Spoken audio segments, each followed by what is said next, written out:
이번은 주. 뒤로. 이번은 주. 두. 납작사. 꾸준히 개발된 여러 제도 때문에 양상 좀 거기서 제도 때문에 뒤다 처벌을 하시. 상황을 잘 표현. 이제 제도 때문에 좋아지. 준비도 그렇고.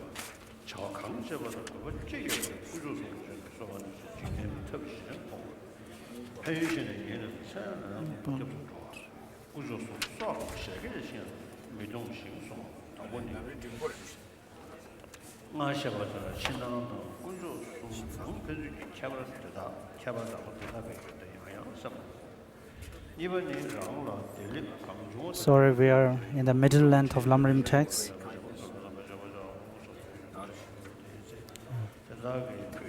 We're on page number 73, the middle length Lamrim. Sorry for a little bit late.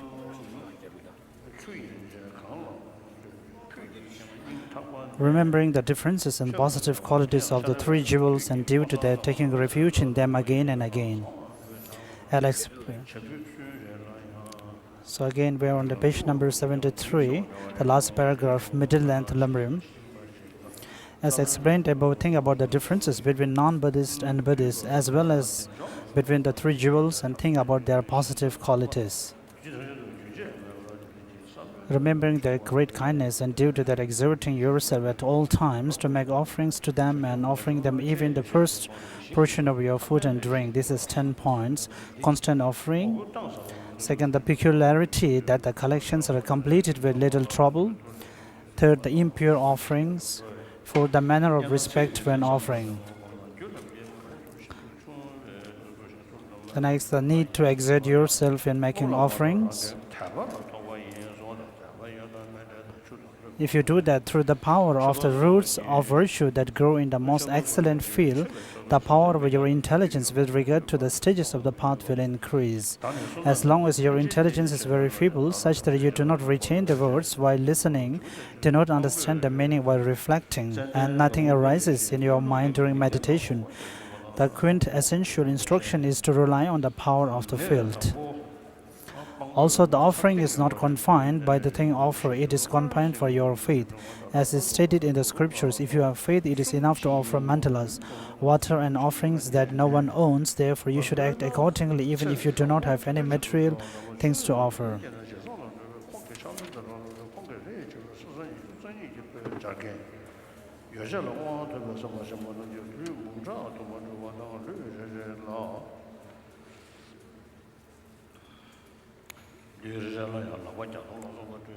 We are on the page number 75.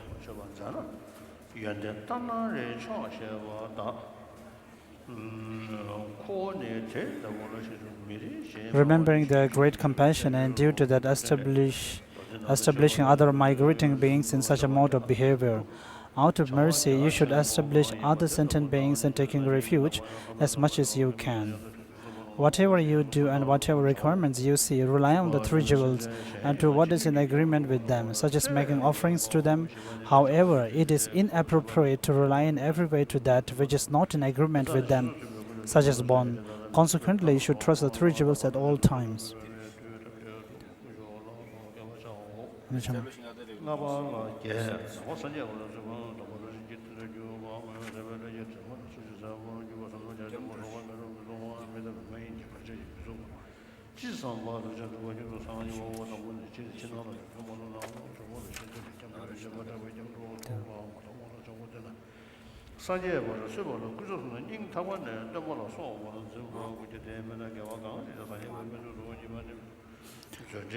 Whatever you do and whatever requirements you see, rely on the three jewels and to what is in agreement with them, such as making offerings to them.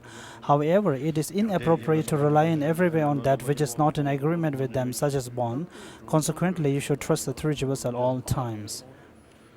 Aware of benefits, taking refuge 3 times a day and 3 times at night. This is 8 points. Taking refuge is the measure of being a Buddhist. Taking refuge is the basis of all vows. The karmic obscurations accumulated previously are reduced and exhausted. You accumulate was merit. You will not fall into the lower realms. You will not be harmed by human and non-human obstacles. You will attain everything you wish. You will swiftly attain Buddhahood.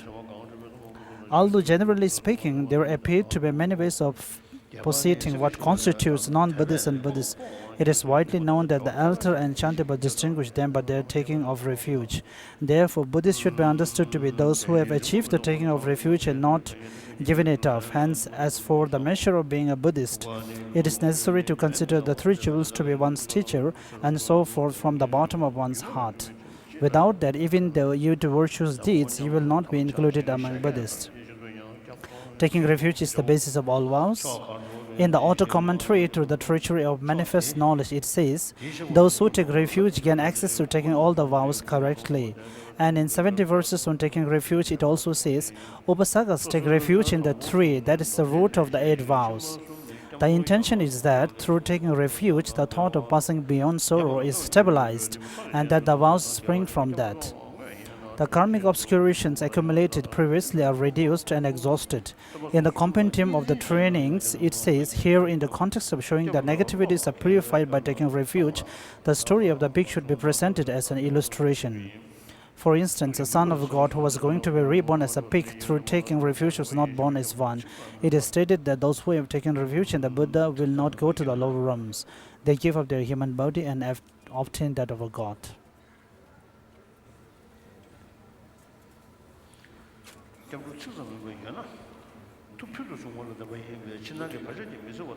Page number 77. Not giving up the three jewels even for the sake of your life or love and guarding against this.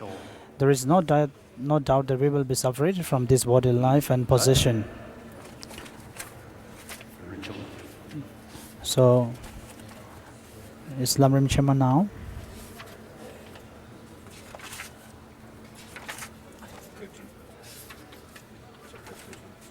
Short on.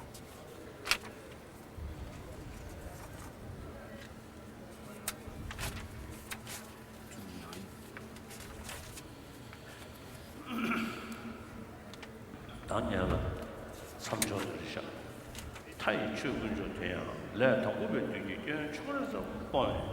Bangato, the choice of the Tokani, Honor, cash or so on, jockey. Television, Lord Mino. Then I come to give me the wood of Namila Cabrachane, Dolly Susan to Druba Jigna, Sorry for late, we're on page number 208, chapter number 13, the general characteristics of karma. At this point, master the classifications of virtue and non-virtue as well as their effects. You must then make it your practice to properly cast aside non-virtues and other virtues. So the Buddha teaches 3 kinds of sufferings: the suffering of suffering, the suffering subject to change, and the conditioning compositional suffering. Then Lord Buddha emphasized about the first, we have to understand the suffering. And the compositional suffering, it's hard to understand unless you contemplate it all well. So therefore, Lord Buddha says that it is very important to understand the suffering first. If you are able to understand the compositional suffering well, then you need to find the source or the origin of it. Then you will come to know that it is the ignorance which is opposite of not understanding the reality nature of thing. Then within the ignorant, we have 2 kinds: the one which is ignorant towards the reality nature of the things, and which is ignorant towards the cause and effect.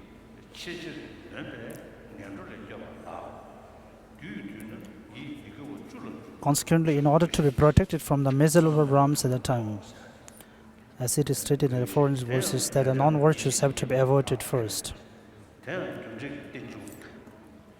This in turn is contingent upon attaining conviction about karma and its effects.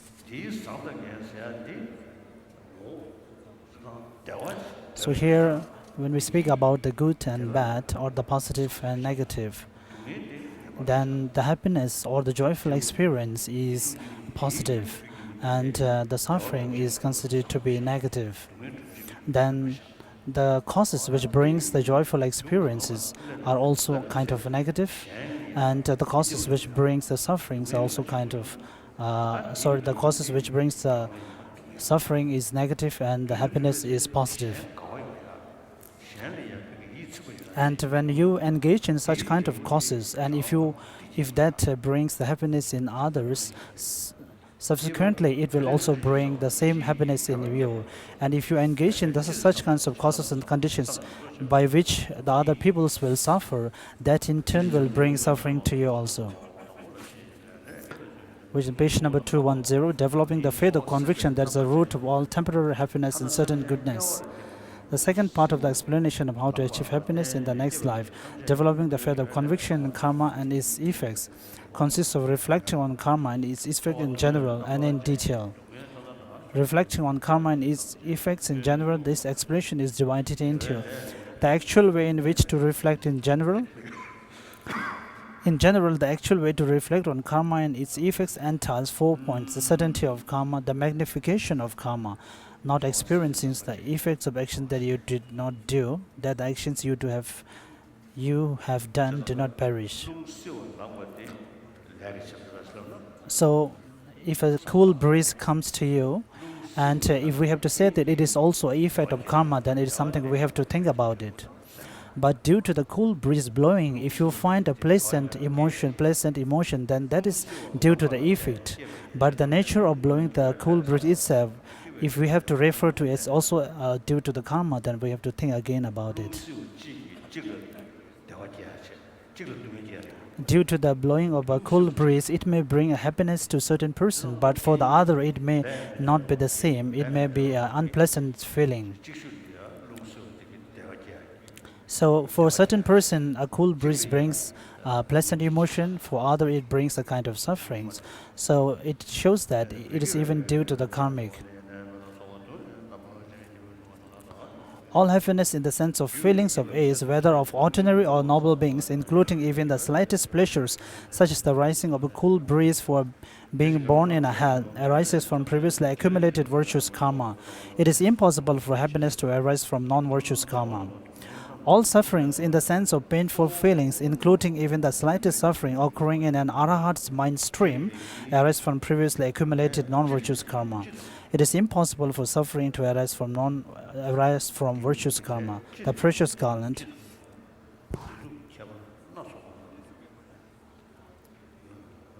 The happiness and suffering do not occur in the absence of causes. So every person has to describe it from their own point of view. In generally, what do we know about, what do we understand as happiness and suffering generally for a person, but in particularly it can differ. Consequently, happiness and suffering do not occur in the absence of causes, nor do they arise from incompatible causes, such as a divine creator or a primary essence. Rather, happiness and suffering in general come from virtuous and non-virtuous karma, and the virtuous particular happinesses and sufferings arise individually, without even the slightest confusion from various particular instances of these two kinds of karma.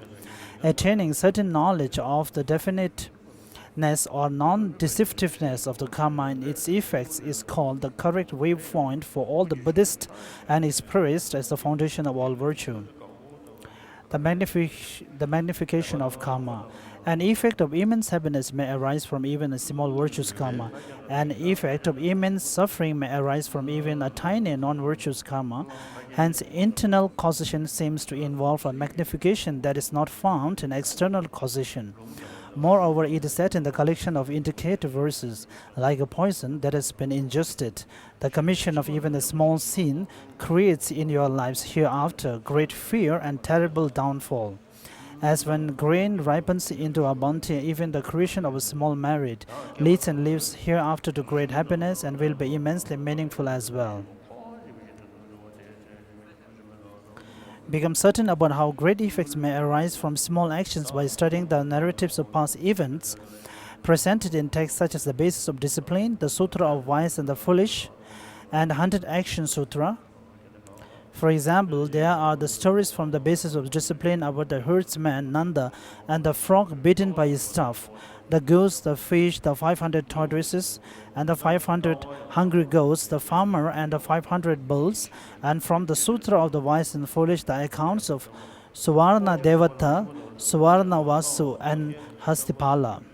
Furthermore, there are those who have partially lapsed in these four things: ethical discipline, rituals, livelihood, and philosophical view. That is, they have not at all lapsed in the latter, but have not completely accomplished pure forms of the former three. The Buddha said that such people will be born as Nagas. The question of the Naga kings of the ocean says, Bhagavan, in the beginning of the eons, I live in the great ocean.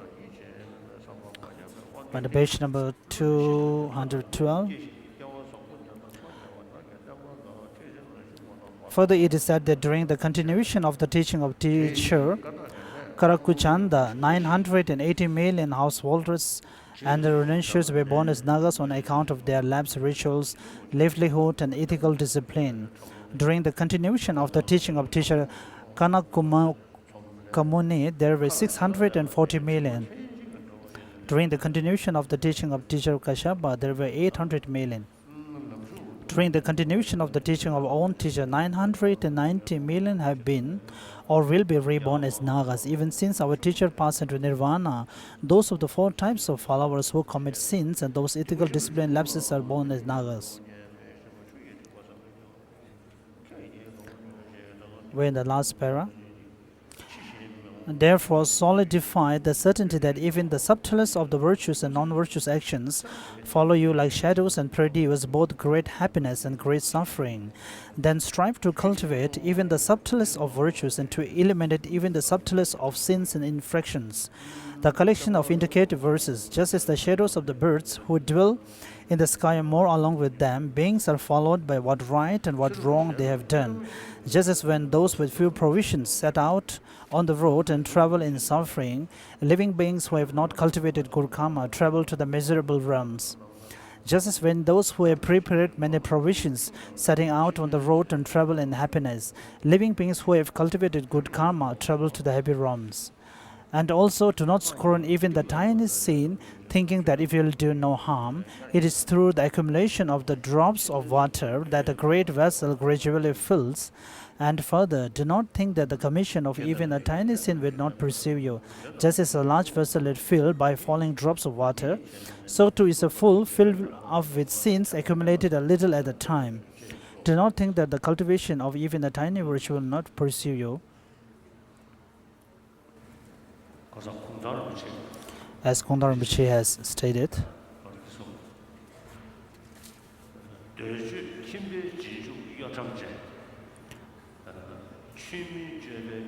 the followers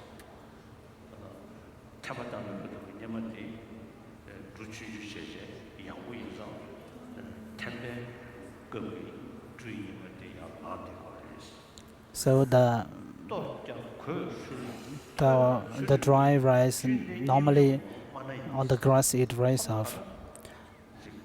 So even it may appear like very clever and intelligent at that time, those persons who act even though they may not be practicing the real Dharma, but even they may appear to you as very intelligent, but other ones who are real, the practitioners of Dharma, sometimes they won't appear like that.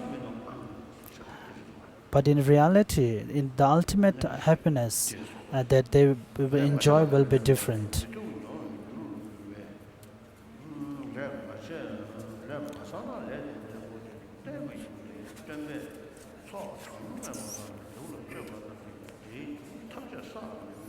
So in page number 214, not experiencing the effects of actions that you did not do. So if this is due to the great aspiration and intent of the Lord Buddha.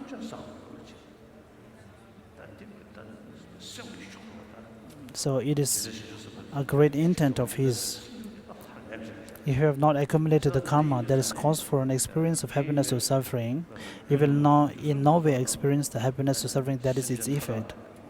So therefore, the great beings like Buddha, they dedicate all the virtuous acts of the three times, past, future, and present, even oneself and even others, to the benefit of the other sentient beings. And not only that, they have been practiced this for the multiple and the countless times. The actions you have done do not perish. Those who have done virtuous and non-virtuous actions create pleasant and unpleasant effects. As Ufta Dasidawa Swamin's praise for the exalted one says, the Brahmin said the virtue and sin may transfer to others like giving and receiving a gift. You taught that what one has done did not perish, and that one does not meet with the effects of what one has not done. Furthermore, the king of concentration Sutra states, further, once you have committed an action, you will be experience its effects, and you will not experience the effects of what others have done. Moreover, the basis of discipline says, even in 100 eons, karma does not perish. When the circumstances and the time arrive, being surely feels the effects.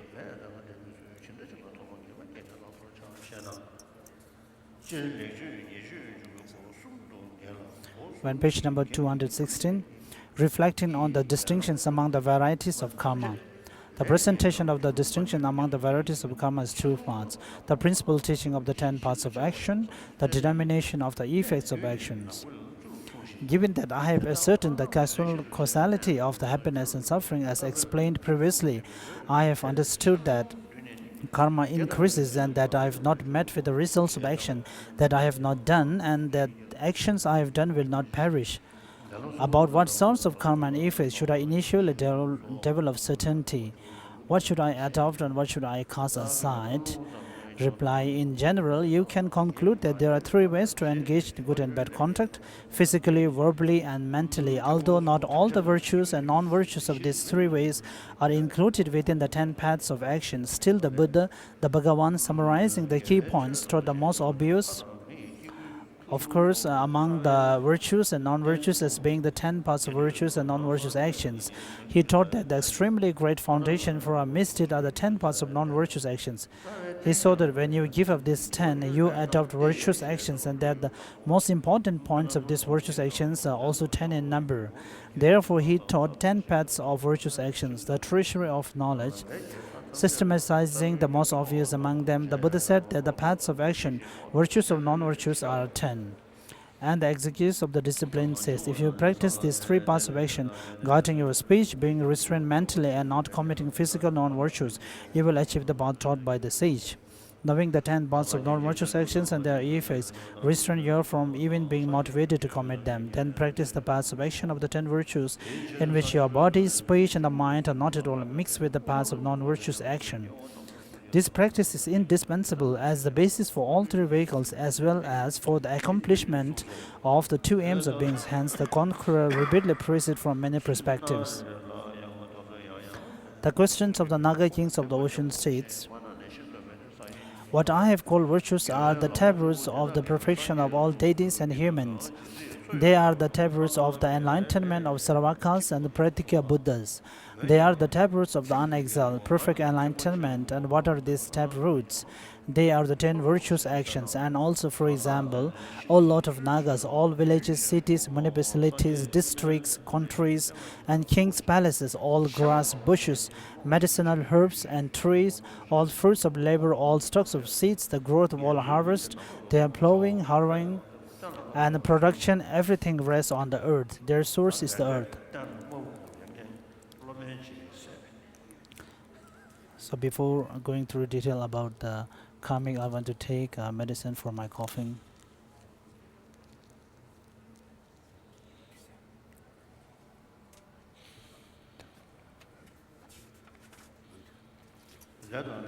We're on the page number 218, the determination of the effects of action. There are 3 points to the determination of the effects of action: non-virtuous actions and their effects, virtuous actions and their effects, the presentation of other classifications of karma. These are explained in 3 parts: the actual paths of non-virtuous actions, distinctions of weight, and exposition of the effects. The 10 paths of non-virtuous actions are as follows. What is killing? The compendium of determination teaches these in 5 categories: basis, perception, attitude, affliction, and conclusion. However, you can condense the middle 3 into the category of attitude and add the category of performance to give you a condensed presentation of each of the paths of action in 4 categories: basis, attitude, performance, and culmination. Such a presentation is easy to understand, and there is no contradiction between it and the intention in Asanga's teaching. Among these, the basis of killing is a being who is alive. Moreover, the levels of yoga did as the qualification, other as in another living being. This is in consideration of cases of suicide. and when there is a scene of commission that lacks culmination. Concerning the three aspects of attitude, perception, motivation, and affliction, perception has four types.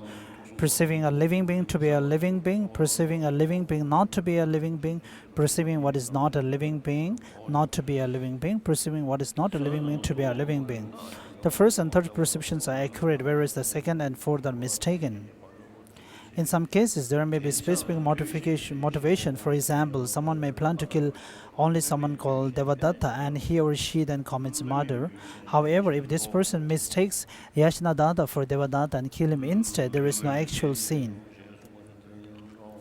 Hence, such an action of killing requires an accurate perception. If at the time of performance the killer has a general motivation, thinking that no matter what happens, he or she will kill, an accurate perception is not necessary. Knowing this to be the case for any of the remaining 9 non-virtuous actions. The affliction is any of the 3 mental poisons, and the motivation is the desire to kill. As for the performance, it makes no difference between whether the performers do it themselves or cause someone else to do it. The nature of the performance is killing by way of a weapon, poison, a spell, or the like. The culmination is the death of another on account of the performance, either at that point in time or at another point in time. Further, the treasury of knowledge says, if the killer dies prior to or at the same time as the victim, there is no actual infraction, since the killer has been assumed another life. Stealing. The basis of stealing is anything owned by another. Among the 3 aspects of attitude, the perception and the affliction are same as above. The motivation is the desire to take the thing from another person, even though he or she has not given it to you.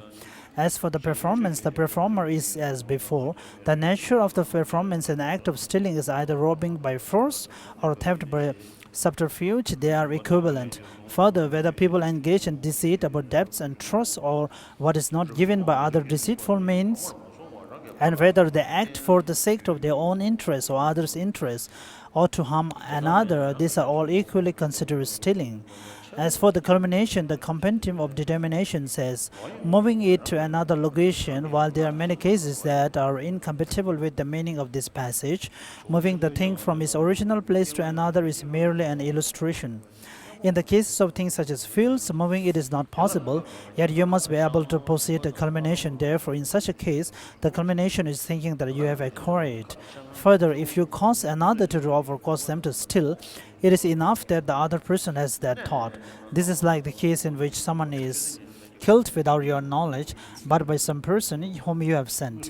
When the victim dies, the one who caused the murderer to kill incurs an actual sin.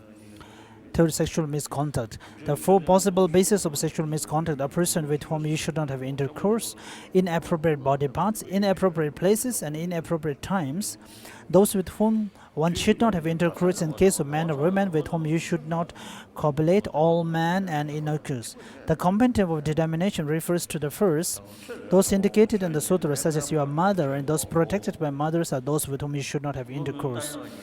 The meaning of this is as per the scholar Ashwagosha said, those with whom you should not copulate are those held by another, those having a religious insignia, those under the protection of family or king, a prostitute who has been taken by another, and those who relate to you. These are the ones with whom you should not copulate. Those held by another are others' wives. Those who have a religious insignia are renunciate women. Those protected by a family are those who have not yet become brides, and are protected by kinsfolk such as their father, who are protected by a father-in-law or a mother-in-law, who are protected by a god, or who in absence of this are protected even by themselves.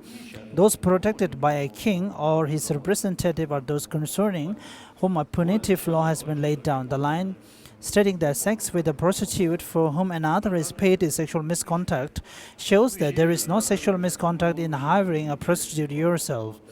The great elder also taught this in a similar way. Man, the second in the list of those with whom you should not have intercourse, refers both to oneself and the others. Inappropriate body parts are body parts of other than vagina. The master Ashwagosha says, what are inappropriate body parts? The mouth, the anus, the corpse, thigh pressed together, and the hand in motion. This accords with what the great elder says. The inappropriate body parts are the mouth, the anus, the front or the rear orifices of a boy or a girl, and your own hand. Inappropriate places are areas such as the vicinity of gurus, for instance, a place where there is a stupa in the presence of many people, or on uneven or harsh places that are harmful to the person with whom you are having intercourse. The master Asvagosha says, in this case, inappropriate places are these are locations of sublime teaching, stupas, images, and the like, and bodhisattvas, and the vicinity of an abbot, the preceptor, and one's parents. Do not have intercourse in these inappropriate places. The great elder also taught this. Inappropriate times are when the woman is menstruating, when she is at the end of a term of pregnancy, when she has an infant who is nursing, when she is observing a one-day vow, when she has an illness which makes sexual intercourse inappropriate. Sexual intercourse is also appropriate in excess of a proper amount. A proper amount is having intercourse up to 5 times a night. The Master Asvagosha says, in that case, inappropriate times are when a woman is menstruating, pregnant, has an infant, is unwilling, is in pain or unhappy and the like, or is maintaining the 8-part one-day vow. Again, the great elder is similar to Asvagosha, with the difference is that he says the daytime is an inappropriate time, given that the 3 bases, sexual intercourse using inappropriate body parts in an inappropriate place or at an inappropriate time, become sexual misconduct, even in regard to your own wife. It is certainly the case that they become sexual misconduct in regard to others. Of the 3 aspects of the category of attitude, perception, motivation, and affliction, perception is spoken of in the compendium of determination and in the text on discipline. The compendium of determination says that the perception of this as that must be accurate. However, the Buddha says in the text on discipline that in the case of curtain transgression of unchastity, it is the same whether the perception is mistaken or accurate. The Treasury of Knowledge auto commentary explains that if you have approached another's wife with the perception that she is your own wife, then this does not become an actual part of non-virtuous action. Vasubandhu presents 2 systems in regard to an intercourse under the perception that another person's wife is the wife of a third person, one in which intercourse becomes a part of non-virtuous action, and one in which it does not. The affliction is any of 3 mental poisons. The motivation is the desire due to unchastity to copulate. As for the performance, the compendium of determination states that even in terms of causing others to commit sexual misconduct, the instigator of such an action augurs the misdeed of sexual misconduct as well. However, the Treasury of Knowledge auto commentary explains that such investigation is not an actual part of action. You should examine whether Asanka's explanation may mean that such instigation is fault, which is not an actual part of action. The culmination is a sexual union of 2 parts. Lying. The 8 bases of lying are that seen, that heard, that distinguished, and that cognized, as well as 4 opposites of these. Lying is when someone else, the recipient of the lie, comprehends the meaning of the lie. Of the 3 aspects of the category of attitude, perception, affliction, and motivation, perception includes misrepresenting a perception, such as what you have seen or something you have not seen, or misrepresenting what you have not seen as something you have seen. The afflictions are the 3 mental poisons. The motivation is your desire to misrepresent your perception. The performance is indicating something through speaking, through choosing not to speak, or through gesture. Further, in terms of the purpose, it is said to be same whether you speak for your own purposes or for the sake of others. In this case, it is said that even causing others to engage in the 3 types of speech, lying, derisive speech, or offensive speech, is the same as doing it yourself. Vasubandhu's Treasury of Knowledge and auto commentary explains that all 4 work of non-one should constitute parts of action when you cause others to do them. The text on discipline said that you yourself must speak in order to incur full infraction.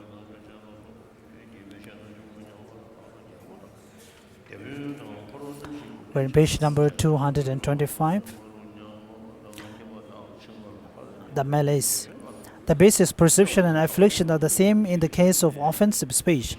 The motivation is the desire to do such thing as strike others, thinking such thoughts as how nice it will be if they are killed or bound, or the resource will be ruined either naturally or by another person's.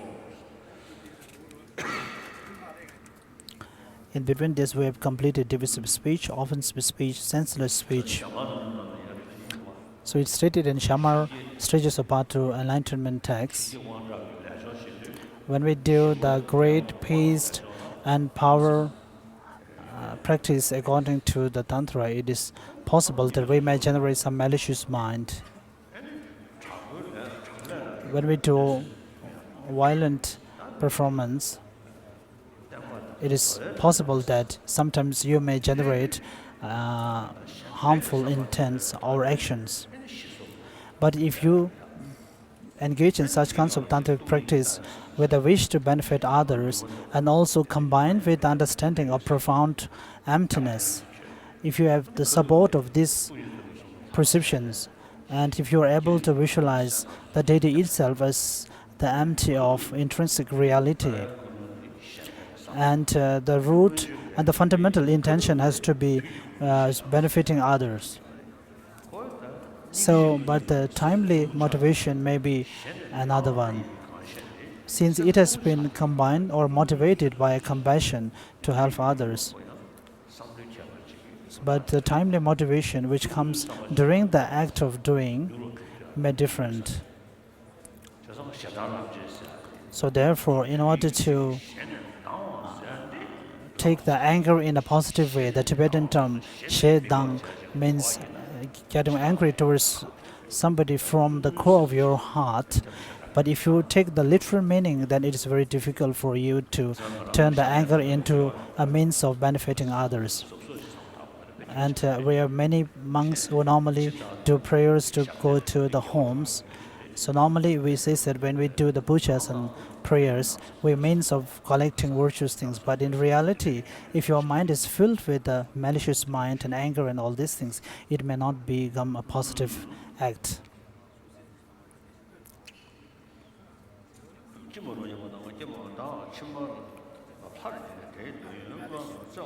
The basis perception and afflictions are the same as in the cases of offensive speech. The motivation is the desire to do such things as strike others, thinking such thoughts as how nice it will be if they were killed or bound or their resources were ruined, either naturally or by another person. The performance is having that thought. The culmination is a determination or decision to do things such as beating. Moreover, it is incomplete. It is complete if the following 5 attitudes are present, and incomplete if they are not. The 5 are an attitude of hostility, driven by a refrain apprehension of the characteristics of the causes of the harm and the phenomena related to them. An impatient attitude by way of not being patient with those doing the harm to you. A resentful attitude based on repeated improper attention to and mindfulness of the causes of your anger. An envious attitude which thinks how nice if my enemies were beaten or killed. An attitude that is dominated by a lack of shame about your malice and obliviousness about the determination to be free of its faults. Attitudes of simple malice are as follows: to the extent that you reflect, someone has harmed me or is harming me, think about how to bring harm to whoever is doing or did the harm. All this is malice. Other examples of simple malice are the wish that someone else's relatives, resources, or virtues, etc., must deteriorate in this lifetime, and wish that someone else might go to a miserable realm in the future lifetime.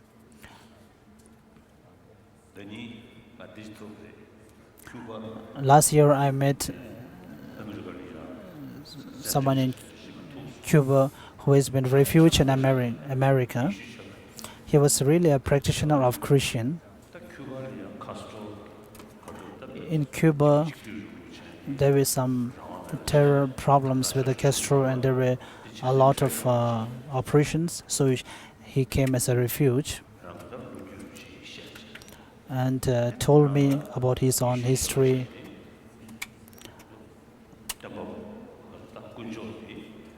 He was a practitioner of Christian, and he was telling me about the God as a creator, and he has really very firm devotion to the Lord. So the one who is giving suffering to them is the Castro, and he prays that, so please bring Castro as soon as possible to heaven. They pray to the God. So is this a harmful intent or what? Because he's harming to you and they are protesting. But then if they bring, he becomes to the heaven, but he are not praying that it become harm to come to him, but that he be reborn in a heaven as soon as possible. When we normally practice with a sincere meditative absorption of compassion and emptiness, and through such qualities and in meditative way, we are able to liberate other things to the higher rebirths and to the paradise. But I find this interesting that they are praying that he be actually reborn in the heaven, not in the hell.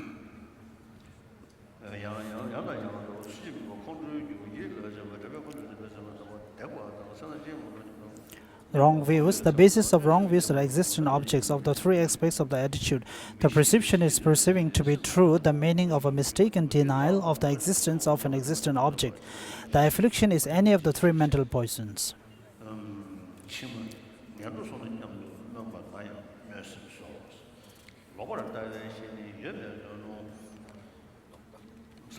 The affliction is any of the three mental poisons. The motivation is the desire to deny the existence of an existent object. The performance is the initiation of that attitude. In generally, for the wrong views, there are two types. One which looks at the view as an looking at something extra of the natural reality, and something which looks at the things depriving of its natural reality. But if you look at some existence, some things that even though it's existing, but if you consider it as not existing, it's also a kind of wrong view. Among the 10 virtues, 10 negative actions, among the 10 negative actions, the wrong views is also one of the wrong views that are explained here. The performance is the initiation of that attitude. Moreover, there are 4 types of such performance: mistaken denial of causes, effects, activities, and existent entities. Mistaken denial of causes is thinking that right or wrong behavior do not exist and so forth. Mistaken denial of effect is thinking that the fruitions of this source of behavior do not exist. Mistaken denial of activity is of 3 types.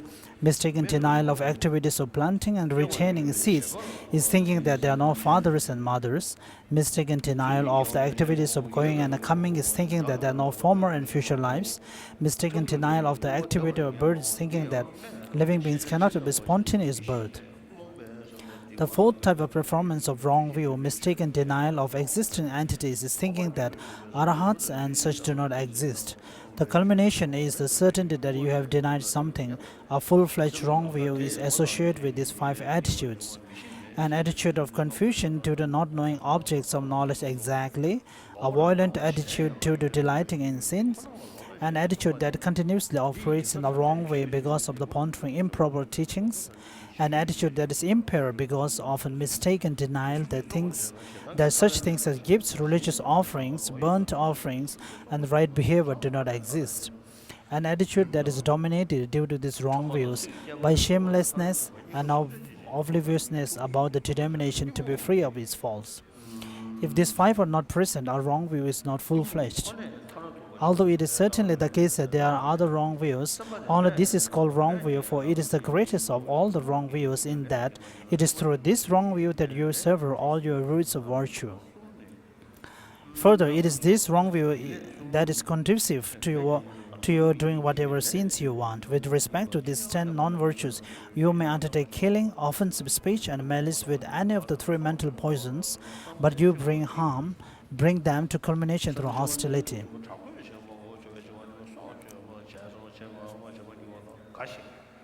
You may undertake stealing, sexual misconduct, and covetousness with any of the 3 mental poisons, but you bring them to culmination only with attachment. As for lying, divisive speech, and senseless speech, you may both undertake them and bring them to culmination with any of the 3 mental poisons.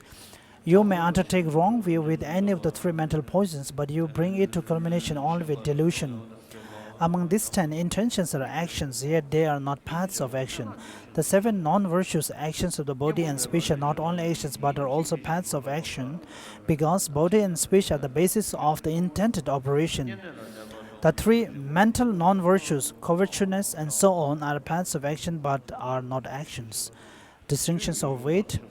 Distinctions of weight are explained in 2 parts: the weights of the 10 paths of non-virtuous actions, the criteria for powerful actions. The weights of the 10 parts of non-virtuous actions. There are 5 causes that make an action weighty and exemplified by killing. They are as follows. Actions of killing that are weighty due to attitude are those done with intense form of the 3 mental poisons.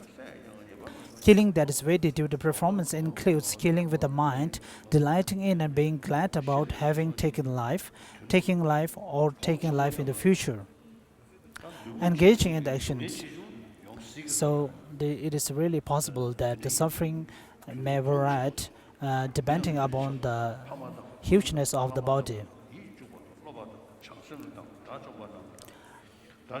Doing it constantly and diligently and each time killing a great deal. Killing your victim by torture, killing after frightening your victim into performing inappropriate actions, killing while your victim is weak, suffering, or impoverished, and while the victim is mourning or privately receiving laments.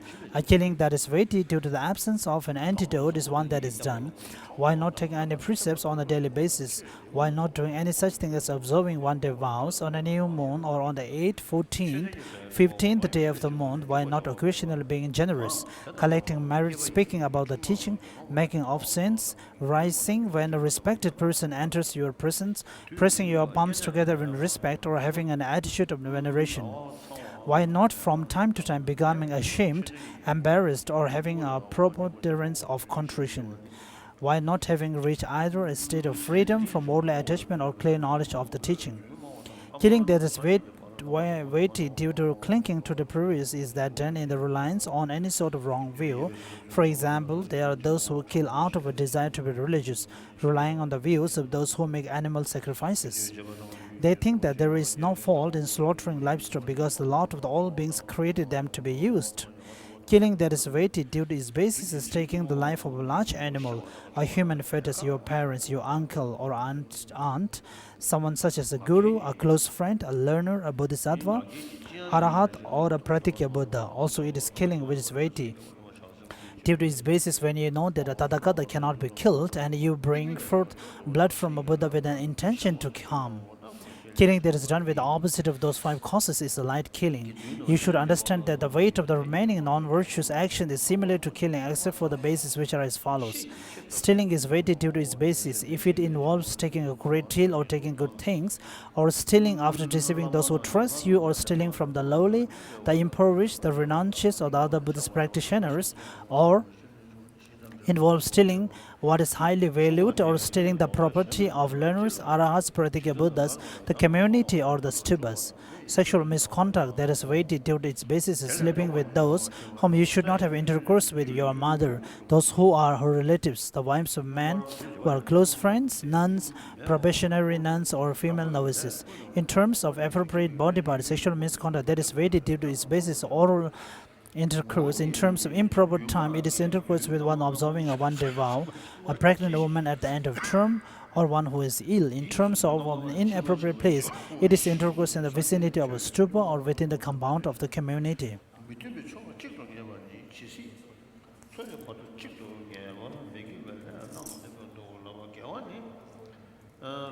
We are on page number 230. The levels of yogi deed speaks of 6 ways in which actions are weighty: conditioning, habituation, nature, basis, fixation and incompatible factors, eradication of the unfavorable factors. The friendly letter says the 5 types of virtuous and non-virtuous actions arising out of persistence, obsessions, a lack of remedy, and the principal foundations of virtue are huge among them. Strive to cultivate virtue. That is, there are 5 types because the principal foundations of the virtues are divided into foundations that have virtues, such as the 3 jewels, and foundations who provide assistance, such as your parents. A brief discussion of the criteria for powerful actions. The strength of the actions is explained in terms of 4 aspects: recipient, support, objects, and attitude. Strength in terms of recipient. There is strength in actions directed toward the 3 jewels, gurus, those who are like gurus, parents, and the like, for though you direct no intense thoughts towards them and do them only small harm or have, the ensuing misdeed and merit is great. Further, the mindfulness of excellent teaching states, even if you take something small from the Buddha, the teaching, or the community, the fault will be large. However, if you offer some similar substances that is greater than what you stole from them, you will clear away the karma of stealing from the Buddha and the teaching. However, there is no clearing away the karma of stealing from the community without experiencing the result because of the weightiness of the recipient. If you have stolen something that is means for sustenance of the community, you will fall to rebirth as a living being in a great hell. If you have stolen something that is not the means for their sustenance, you will be reborn within that region in a hell surrounding the unrelenting hell, such as the hell of great black darkness. In particular, if those who do not care about their ethical discipline where they use materials of the community, merely a leaf, flower, or a piece of fruit, they will be reborn as a living being in the great hell. After a long time, they will be free of this hell. However, they will then be reborn in a dry and barren wilderness as animals with no hands or legs, or as blind, hungry goats without hands or legs. They will then experience suffering for many years. The Sun Ascent Sutra mentions great dangers such as this.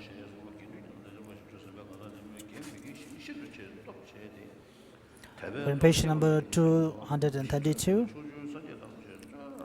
within the community, persons who are bodhisattvas are extremely powerful recipients in terms of activities that are either in virtues or non-virtues. The seal of engaging and developing the power of faith sutra says that it is an immeasurably great sin for someone to become angry and turn his or her back on a bodhisattva, saying, "I will not look upon this evil person." Then for someone to become angry and pull all the living beings in the 10 directions into a gloomy prison. Further, it states that if someone were to despise any bodhisattva, it will be a sin immeasurably greater than that of someone stealing all the belongings of all the living beings in Jambudeva. Again, it says that if someone were to have malice or anger or a bodhisattva, for a bodhisattva who delights in the Mahayana and speak disagreeably to such a bodhisattva, it will be a sin immeasurably greater than that of someone who demolishes or burns as many stupas as there are grains of sand in the Ganges river. Further, the seal of engaging in certain and uncertain destiny sutra speaks of someone who looks with faith upon a bodhisattva, and who, wanting to look with clear faith upon such a bodhisattva, speaks praises of him or her. This person will accumulate merit that is immeasurably greater than that of someone who lovingly gives eyes to all the living beings of the 10 directions after they all have lost their eyes, and frees such living beings from incursion, establishing them in the bliss of a universal monarch of Brahma. Again, the sutra on the magic of final peace speaks of someone who does as little as obstruct the bodhisattva's virtuous actions of giving a single closed handful of food to an animal. Such a person commits a sin immeasurably greater than someone who kills all the living beings in Jambudeva or steals all of their belongings. Therefore, take this subject very seriously. Strength in terms of support. Although even a small lump of iron sinks to the bottom of a body of water, the same substance made into a vessel, even a large one, floats on the top likewise. The Buddha said, sins committed by those who are not knowledgeable, and those who are knowledgeable are heavy and light as well. The great final Nirvana Sutra states a reason for this.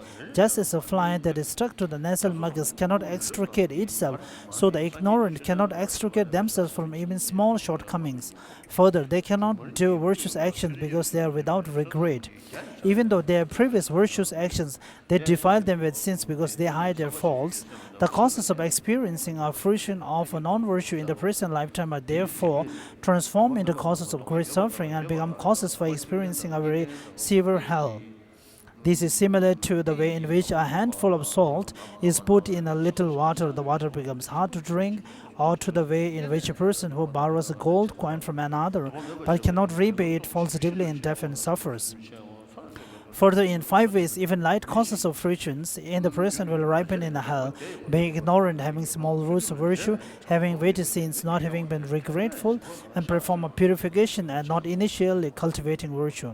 Therefore, the Buddha said that non-virtues are light for the knowledgeable who regret their former non-virtuous actions, restrain themselves from the future non-virtuous actions, do not conceal their sins, and do virtuous actions as remedies for those non-virtuous actions. However, non-virtues are weighty for those who make a pretense of being knowledgeable and do not do these actions but belittle them and engage consciousness in a non-virtuous action. Page number 34.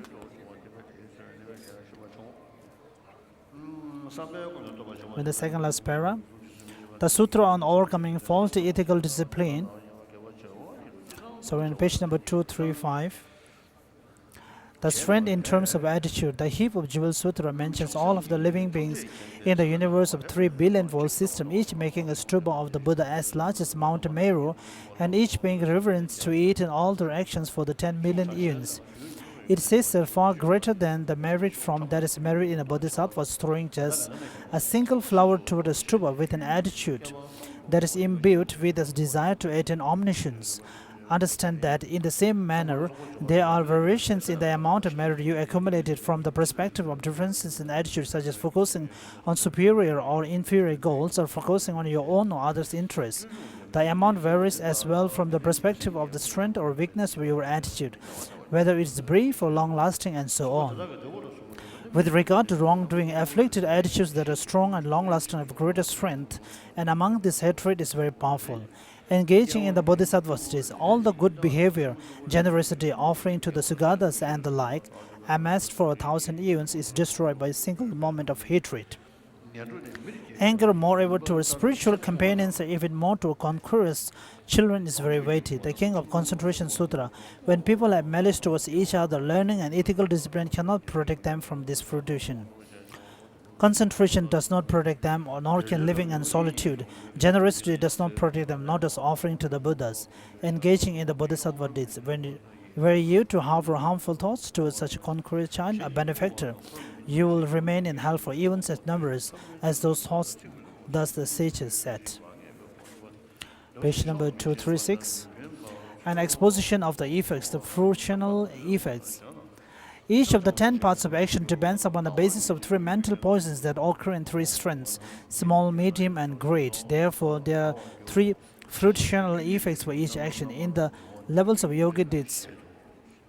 It says that through each of the great forms of the 10 non-virtues, killing and so forth, you will be reborn in the hell. Through each of 10 medium forms, you will be reborn as a hungry ghost.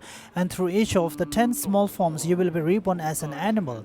The sutra on the 10 levels, however, speaks of the effects for small and medium forms in reverse.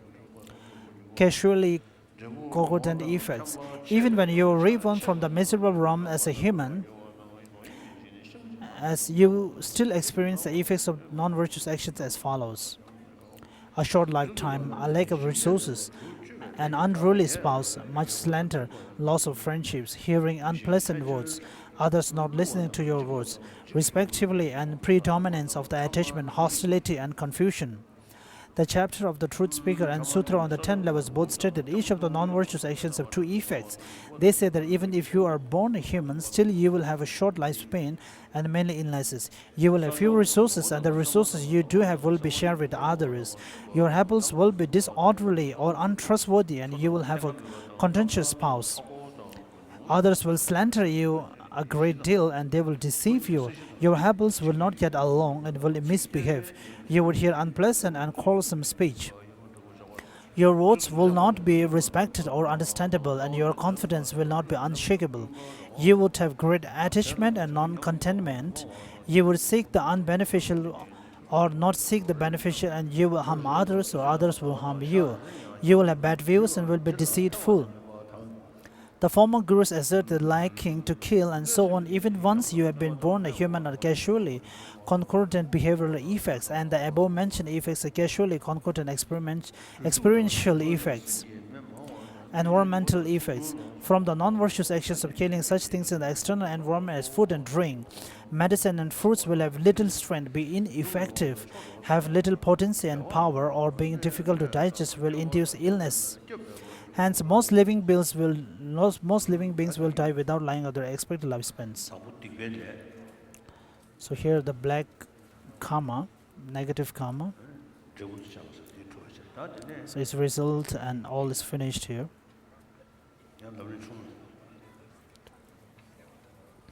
We're to the middle length lamrim now, page number 78.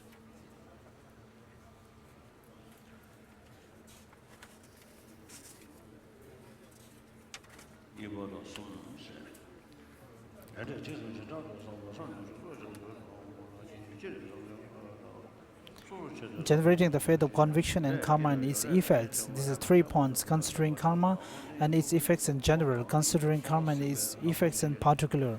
Having considered karma and its effects, how to engage in virtue and contradict non-virtue. This has 2 points. The actual way to consider karma is its effects in general. How karma is certain, the great increase of karma. You do not meet with karma you have not created. Karma you have created does not dissipate. This is 2 points. All happiness having the aspects of pleasant feeling, whether in ordinary beings or Aryas, even as little as that is which is generated in a sentient being born in hell in dependence on the cool wind sprinkling up, arises from virtuous karma accumulated previously. There is no way for happiness to arise from non-virtuous karma. All suffering having the aspect of painful feeling, even as little as that which is generated in the mind of Arahat, arises from non-virtuous karma accumulated previously. There is no way for suffering to arise from virtuous karma. In Precious Garland it says, from non-virtue every suffering, like was all the lower realms, from virtue all the happy realms and happiness in all rebirths.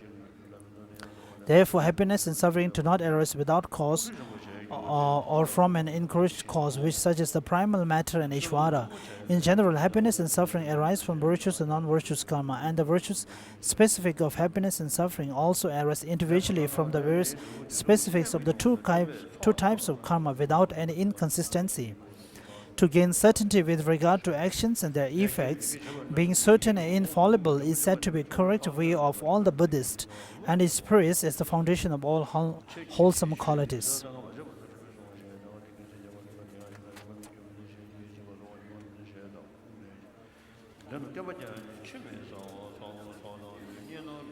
Page number 79. You do not meet with karma you have not created. If you have not accumulated karma, that will become the cause for experiencing happiness or suffering. You will never experience the happiness or suffering that is its effect. Also, those who enjoy the effects of teachers' accumulation of an incalculable collection of merits do not need to accumulate all its causes.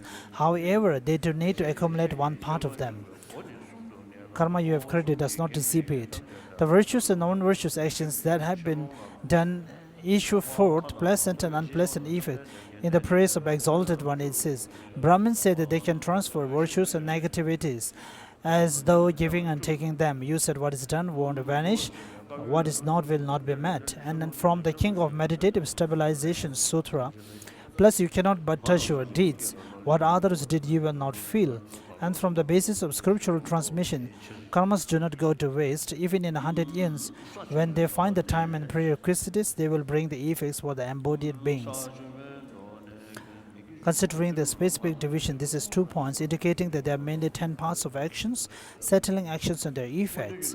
Thus, first generate certainty concerning the ways of actions and the effects through realizing their effects. Happiness and suffering are certain to have their individual causes. The karma increases greatly, that you do not meet with anything you have not created. And the karma does not dissipate. Now, what actions would be adopted and rejected in general? The doors for engaging in good contact and faulty contact are determined to be 3. Although not all virtues and non-virtues of the 3 doors are included in the 10 paths of action, the Bhagavan summing of the essential points have stated that more obvious or coarser virtues and non-virtues, the great foundations of misdeeds, as the 10 unwholesome paths of action. Having seen that when they are abundant, the most significant points are also included in 10. He taught them to be the 10 wholesome paths of actions. In the Treasure of Manifest Knowledge, it says, he subsumed the most obvious among them. The various virtues and non-virtues were stated as 10 paths of action. Also, in the exegesis of the discipline, it says, guarding your speech and completely restraining your mind, refraining from non-virtuous deeds with your body. Once you have purified these 3 paths of action, you will attain the path that was taught by the seer. Second, explanation of cherishing the adoption and abandonment of the 10 paths of action. Third, giving up hypocrisy. Settling actions and their effect. This is 3 points. Negative actions. Should we offer the prayer for tea blessing?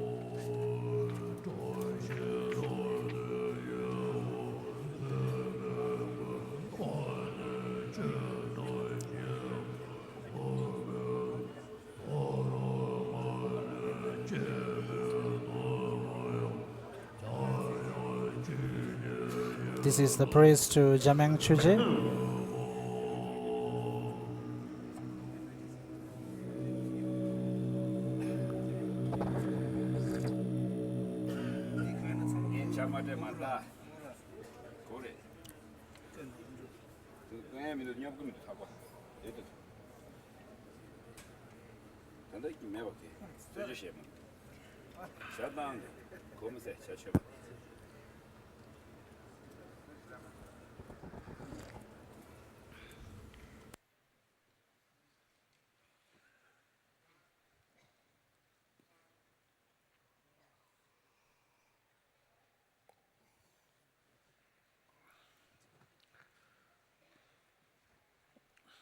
对的，地上人钱开了，少个你们就是个吧？俺那当然要我们是吃下的。 You should open the cover here. In the morning, there may be bright sunshine, but now it may be cooler to open it so that the cool breeze will come. Is it convenient to open it? I think there may be a passage where you can walk up and open it.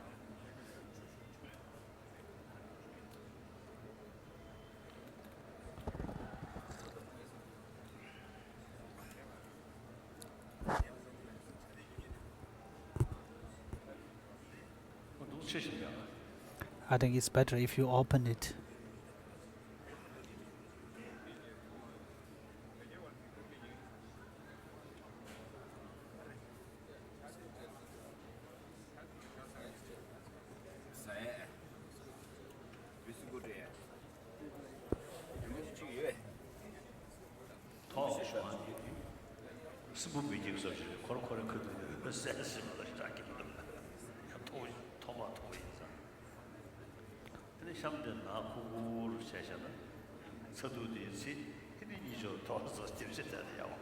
It's very high up in the ceiling, but and the lower is very low and a little bit darkness so that you all can sleep.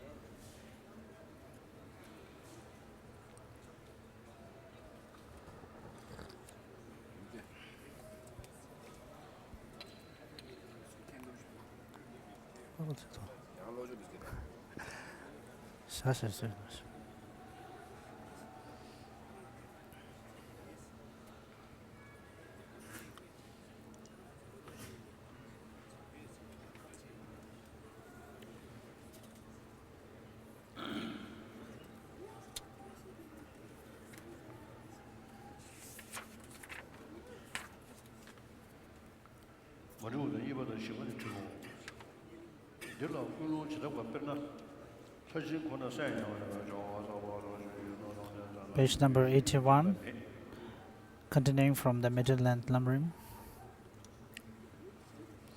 Negative actions and their effects. Actual negative paths of actions.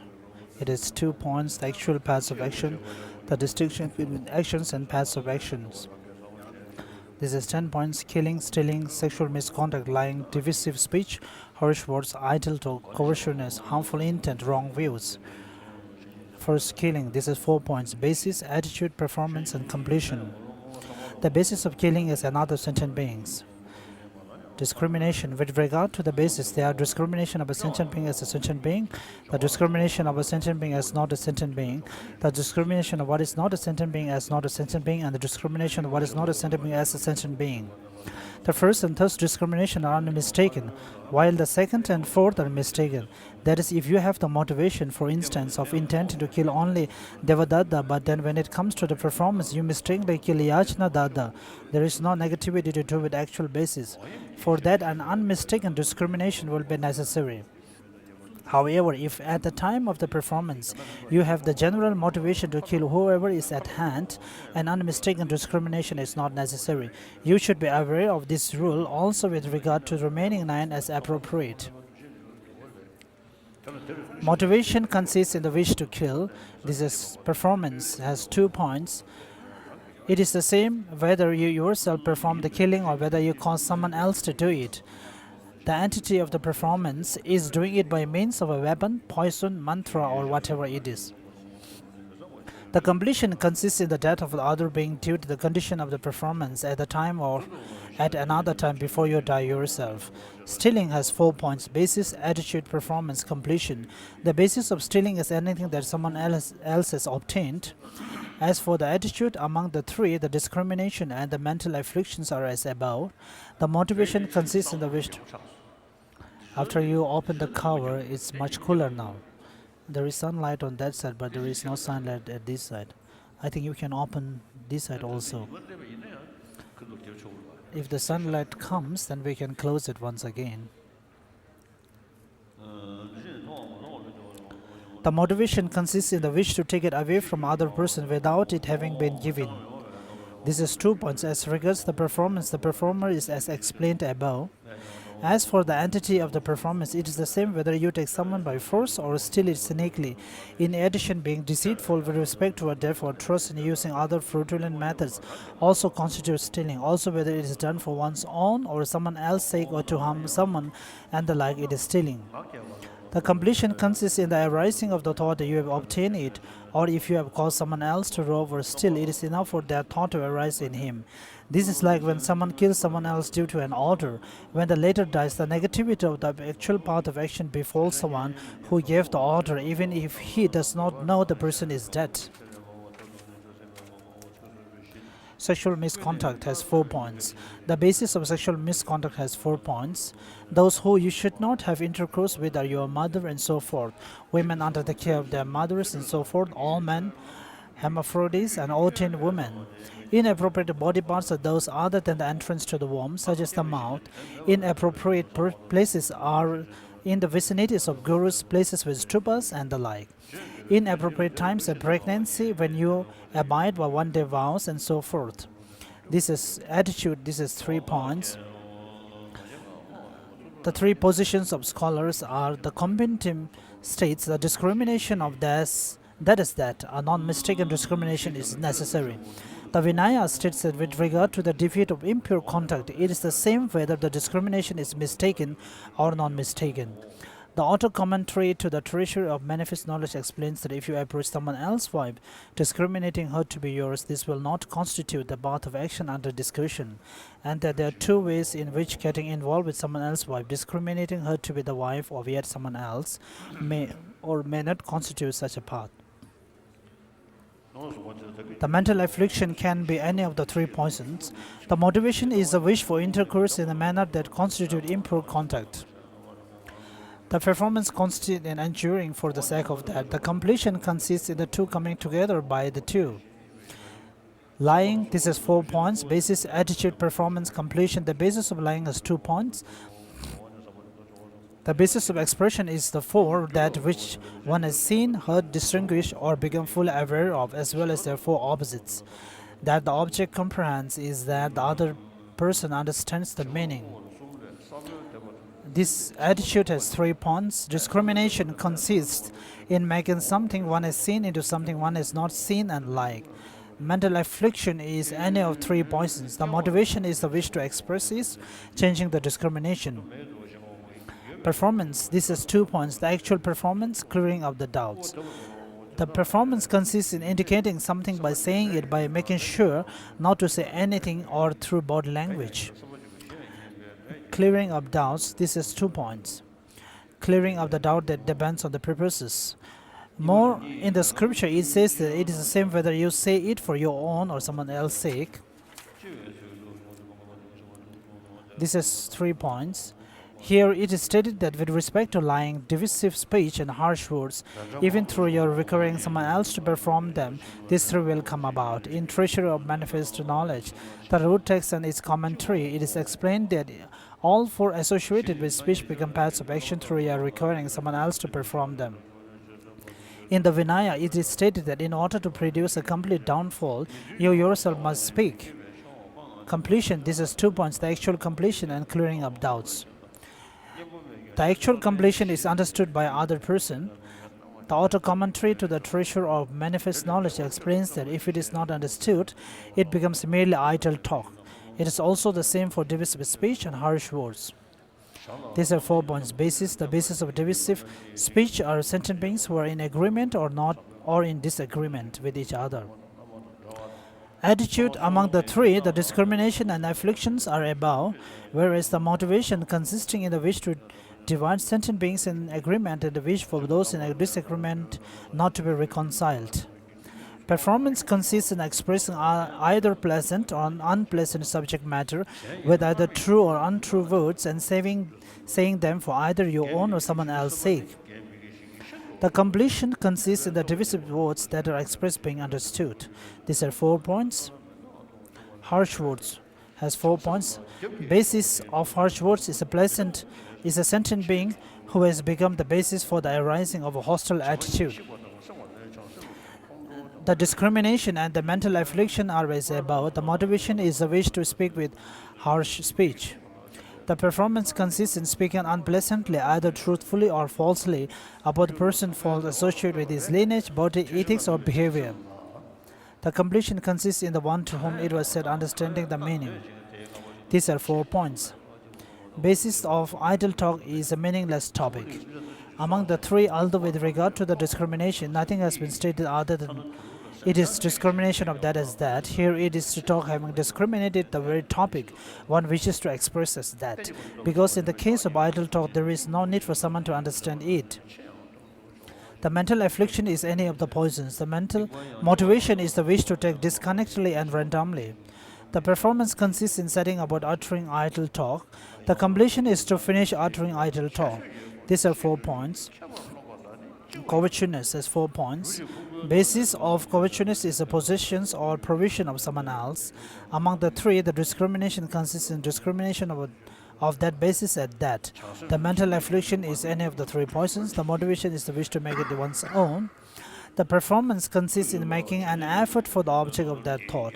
The completion is the thought, may this possession and so forth be mine. Harmful intent, this is 4 points.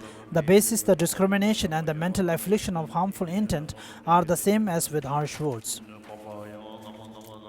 The motivation is the wish to eat someone and the like, and thought how nice it will be if this person were to be killed or bound, or if his resources were to decline by themselves or through someone else and the like. The performance consists in applying yourself to this thought. The completion consists in the decision to hate and the like. These are 4 points. Wrong views have 4 points.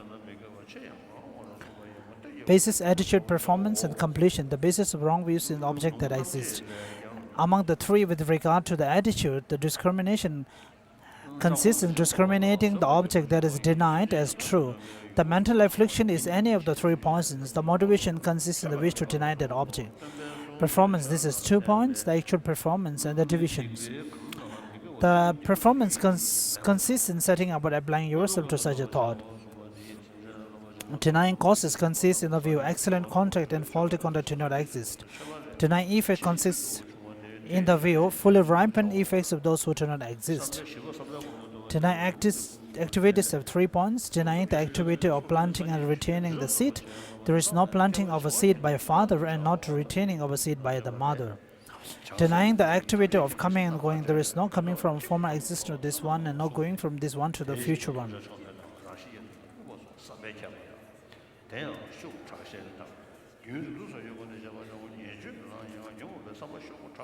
Page number 88.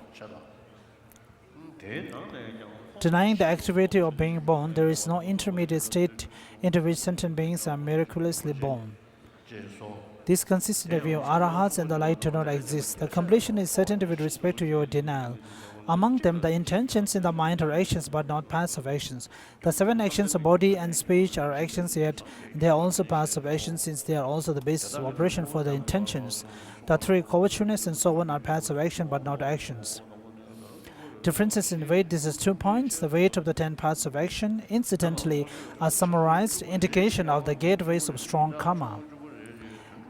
In actuality of the stages, 6 ways of their being weighted are stated. Strong compounding is actions motivated by the strong presence or absence of 3 poisons. Familiarity is to have resorted to virtuous and non-virtuous actions for a long time and to have familiarized you with them many times. As for their entity, in the case of 7 actions of body and speech, each preceding one is greater than the subsequent one, whereas in the case of 3 actions of mind, a subsequent one is greater than the preceding one. The basis is benefit or harm to, for instance, the Buddha, the Dharma, the Sangha, and the Gurus. One-sided devotion to the discordant side consists in spending your whole life adopting non-virtuous actions with one-sided determination on even to one single virtue. To eliminate the distorted side is to give up the side of non-virtue, to become free from attachment, and to train in virtuous actions. In a friendly letter, it also says, persistence, strong adherence, no antidote, a basis with foremost qualities, actions that spring from them.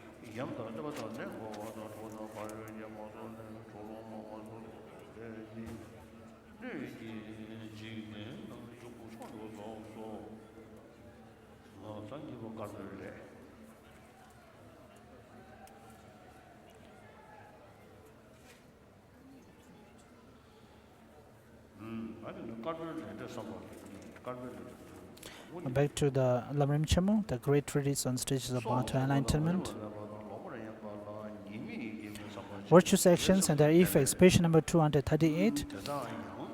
The levels of yogi deeds says that virtuous actions include the physical actions of those who reflect on the faults of killing, stealing, and sexual misconduct and have a virtuous attitude. They have also carried out the performance of correctly restraining themselves from these non-virtuous actions and have brought this restraint to culmination. It says the same can be said for the 4 vocal actions and 3 mental actions. The difference being to substitute vocal actions and mental actions for physical actions. Therefore, applied to each of the 10 actions, the 4 aspects of basis, attitude, performance, and culmination. This is illustrated in the following examples of the path of action by giving of killing. The basis of giving of killing is another living being. The attitude is seeing killing's faults and desiring to give it up. The performance is the activity of having correctly restrained yourself from the killing. The culmination is the physical action of completing the correct restraint. Understand the others in this way as well. The effects of virtuous actions. There are 3 types of effects: fruitional, causally content, and environmental. The fruitional effect is that you are born as a human, a deity of the desired realm, or a deity in one of the 2 upper realms through small, medium, and great virtuous actions, respectively. You should take the casually content and environmental effects to be the opposite of those of the non-virtuous actions. The Sutra on the 10 levels says that those who have cultivated 10 through fear of cyclic existence without compassion but following the words of others will achieve the fruit of a sarvaka. They are those who are without the compassion or dependency on others and who wish to become Buddhas themselves. When they have practiced the 10 virtuous actions through understanding, dependent arising, they will achieve the state of a Pratigya Buddha. When those with an expensive attitude cultivate these 10 through compassion, skillful means great aspirational prayers, in no way abandoning any living beings and focusing on the extremely vast and sublime wisdom of a Buddha, they will achieve the level of a Bodhisattva and all the perfections. Through practicing these activities a great deal on all occasions, they will achieve all the qualities of a Buddha. Thus, I have explained the 2 sets of 10 paths of actions along with their effects. I have explained everything that is unclear in other texts in accordance with the intended meaning of the levels of yogic deeds and the compendium of determination.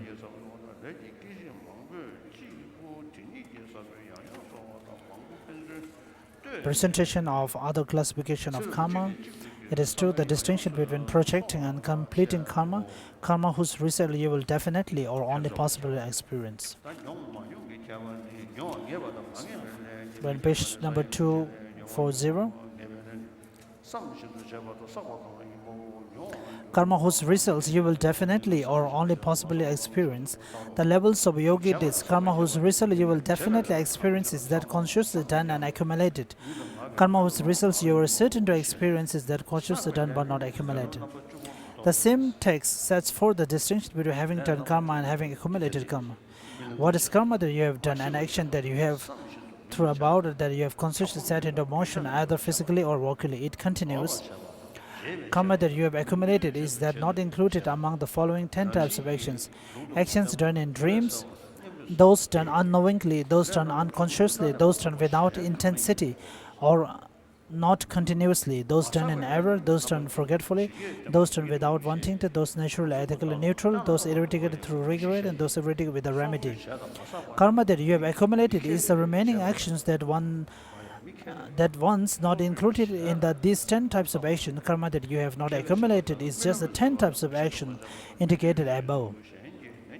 The compendium of determination presents 4 permutations between karma done and karma accumulated. Killing, that is karma, which you have done but not accumulated, is seen in the following cases: that done unknowingly, that done in a dream, that not done intentionally, that which another person forced you to do against your will, that done only once and then regretted, that much lessened upon assuming a vow to give of killing, after overcoming the desire to kill by means of a deep understanding of its faults, that whose seed you weakened before its fruition can start by means of separating from worldly attachment, and that's whose seed you have actually destroyed with the supermountain path of elimination. Killing, that is karma that you have accumulated by you have not done, is seen in the following case. You investigate and analyze for a long time in order to kill a living being, but you do not kill it. Killing, that is karma that you have done and accumulated, is seen in all the killing not included in the previous 2 permutations. Killing, that is karma that you have neither done nor accumulated, is whatever is not included in the above 3. Also understand in the same way as appropriate the non-virtuous actions from stealing through senseless speech. The 3 mental non-virtuous actions do not have the second permutation. Within the first permutation, there are no mental actions that are not intentionally done, nor are there any that you are forced by another to commit. From the viewpoint of the time at which you experience a result, there are 3 types of certainty of experiencing results of karma: experiencing it here and now, experiencing it after taking rebirth, and experiencing it at another time. Karma that you experience here and now is the effect of actions which ripen in the very lifetime in which you do the action. These are 8 such kinds of karma mentioned in the levels of yogi deeds. Non-virtuous actions, attitude of looking after your body, resources, and existence. Virtuous actions with a predominant attitude of not looking after this. In the same way, strong malice towards living beings, deep compassion and helpfulness, great animosity towards the 3 jewels, Guru and the like, an attitude of deep faith and belief in these. Non-virtuous actions with attitude of enmity towards those who have helped you, such as parents and gurus, and an attitude of not repaying them for what they have done. Virtuous actions with a strong attitude of wishing to repay those who have helped you. Karma that you will experience after you have been reborn is the effect of actions which you will experience in the second lifetime. Karma that you will experience at other times is the effect of actions which will ripen in or after the third lifetime. The way in which many virtuous and non-virtuous karmas that exist in your mind stream ripen is as follows. Whichever karma is weightiest will ripen first. If weights are equal, whatever karma is manifest at the time of death will ripen first. If this also is same, whatever karma you have predominantly become habituated to will ripen first. If this also is the same, whatever karma you have done first will ripen earliest. As cited in the Treasury of Knowledge or the Commentary, as to the actions that give rise to cyclic existence, there are those that are weighty, those that are near, those to which you are habituated, and those you did earliest. Among these, the former will ripen first. Reflecting on karma and its effect in detail, it is certainly the case that you will acquire a good body and mind through giving up the 10 non-virtuous actions. Nonetheless, if you were to bring about a body and mind that are fully qualified, this will accelerate your cultivation of paths as nothing else would. Therefore, seek such a life. The attributes of the fruitions. There are 8 fruitions: consummate lifespan, consummate color, consummate lineage, consummate power, trustworthy words, renowned as a great power, being a male having strength. Consummate lifespan is when a virtuous protecting karma from a previous lifetime projects a long lifespan and you live for the long time that was projected. Consummate color is having an excellent body by way of its good color and shape, being pleasant to look at because you do not have incomplete sensory faculties, and being beautiful due to being well proportioned. Consummate lineage is having been born with good lineage that is esteemed and famed in the world. Consummate power is great resources and abundance of close associates such as relatives and many helpers. Trustworthy words are words that living beings will accept because you are suitable to be trusted, not to deal with others physically or vocally, and are an authoritative witnesses in all disputes. Renowned as a great power is to be honored by a great multitude of being because of your fame and wide acclaim to your confident generosity and possession of good qualities such as perseverance. Being a male is to have a male organ. Having strength is by the power of previous karma, naturally experiencing little injury, no illness, and great enthusiasm arising from these life circumstances. Moreover, the first consummate lifespan is living in a happy realm. The second consummate color is the body. The third consummate lineage is the birth. The fourth consummate power is the resources and helpers. The fifth trustworthy words is being an authority in the world. The sixth renown as a great power is the fame about such power. The seventh being a male is having the capacity for all good qualities. The eighth strength is having power in your activities. The effects of the fortunes. There are 8 effects of the fortunes. The effects of the consummate lifespan is that you accumulated much virtuous karma for a long time in terms of working for the welfare of both yourself and others. The effects of consummate color is that merely through seeing your disciples are pleased and gather around you, they then listen to your words and want to carry out your instructions. The effect of consummate lineage is that people carry out your instructions without disregard. The effect of consummate power is that through giving you gather living beings and then mature them. The effect of trustworthy deeds is that through kind speech, purposeful behavior and being one whose aims are same as the disciples, you gather living beings and mature them. The effect of renown as a great power is that because you have helped and assisted others in all activities, they repay your kindness and listen immediately to your instructions. The effects of being a male is that you will have the capacity for all good qualities, a capacity for all skilled actions by way of aspiration to endure, and a capacity for broad wisdom. The discrimination of objects of knowledge. Moreover, you will be unafraid in assemblies and will have no reversals. All obstacles, whether accompanying all living beings, speaking to them, enjoying resources with them, or dwelling in isolation. The effect of strength is that because you are not disillusioned about either your own or others' welfare and are steady in your great enthusiasm for them, you will obtain the power of discernment and then quickly have the super knowledge.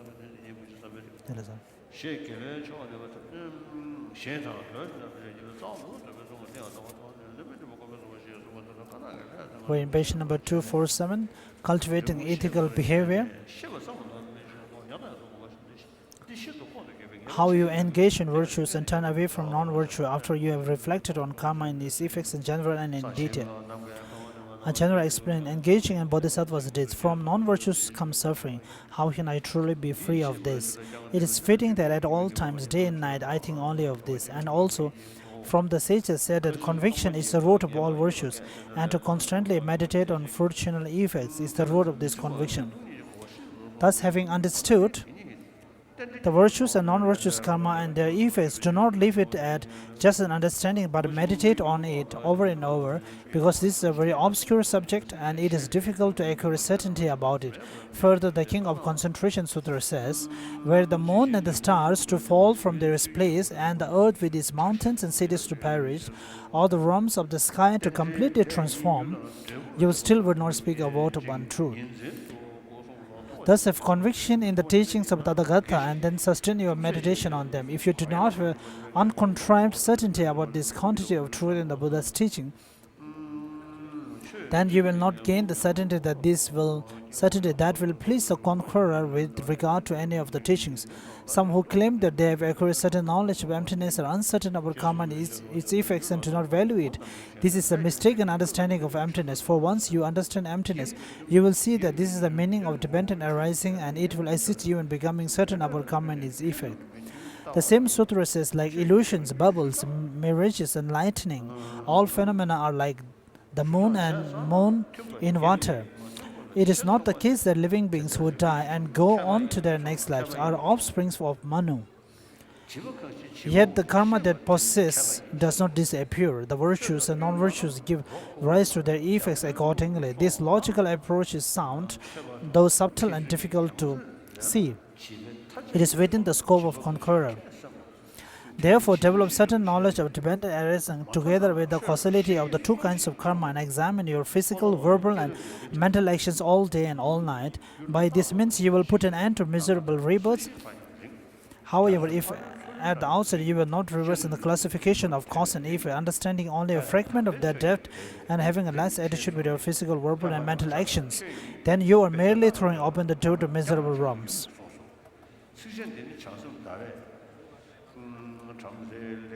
Page number 249. When the former gurus in this lineage had examined their minds in that way, they said, on this occasion of training and karma in this way, when we compare our actions, the body, speech, and mind to what is taught in the teaching, they will not be in conformity. In this we are deficient. Therefore, we are not at all liberated. We must see whether we are in conformity or not by comparing ourselves to the laws of karma and its effects. When we examine our mind in the light of teachings, we are wise if we sincerely recognize non-conformity or a complete lack of conformity. The collection of indicative verses, those who are childish and know themselves to be childish are wise in this regard. When we are comparing ourselves with the teaching, it can be like carrying a corpse. We are at odds with the teaching. When you hope to be the best of religious persons and reverse scholars, you are being the worst of the childish. The collection of indicative verses, those who are childish but consider themselves to be wise, they are called childish. At the very least, understand what is being said with regard to the teachings and examine yourself accordingly. Also, Bodhaba, who quotes this teaching as seen in the Garland of Birth Stories, asserts that you must examine your mind as it says in the Garland of Birth Stories. From the sky to earth is a long way. From the distant shore of the ocean to the closest edge is also a long way. From the mountains of the east to the mountains of the west is even longer way. But from the ordinary to the sublime teaching is longer yet than that.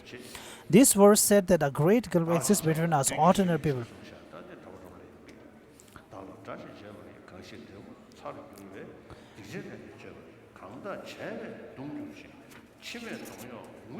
Page number 250. The final stanza. And also the childish who have little wisdom act as enemies to themselves. Through this, therefore, from sinful actions, the effect of which will become intense.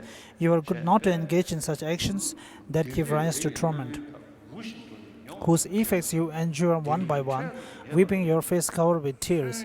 You are good to engage in such actions that do not give rise to torment, whose fruitions you undergo one by one happily and with a joyful mind. Because you desire happiness, you were wild and have been sinful.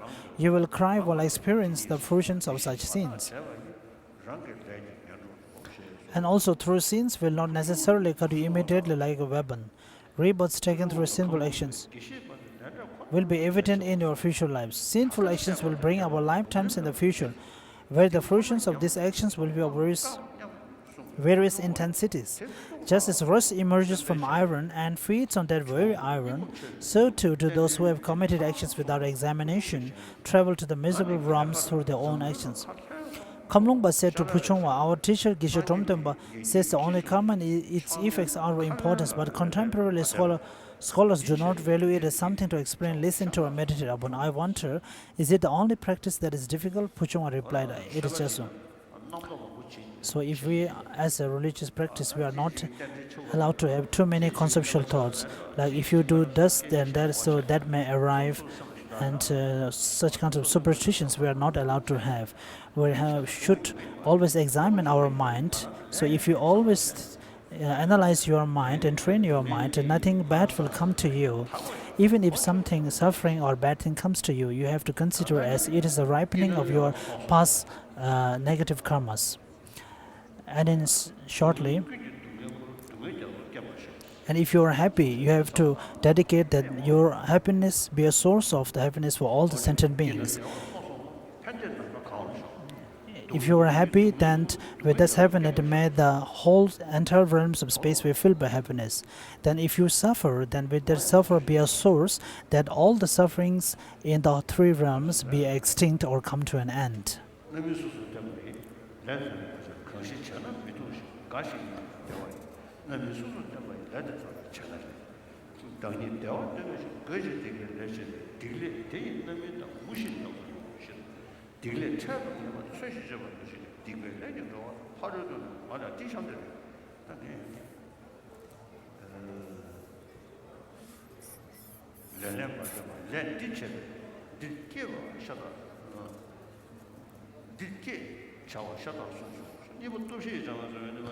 In particular, the way of purification through the four powers. Though you make great effort not to be defiled by wrongdoing, faults may arise due to such things as carelessness and preponderance of afflictions. If this happens, it is inappropriate to disregard them without caring, so you must try to apply the remedy about which the compassionate teacher spoke. Now, in regard to how to remedy any infractions, do as it is explained in the context of three vows. However, you should remedy sins through the four powers. The Sutra giving the four teachings says,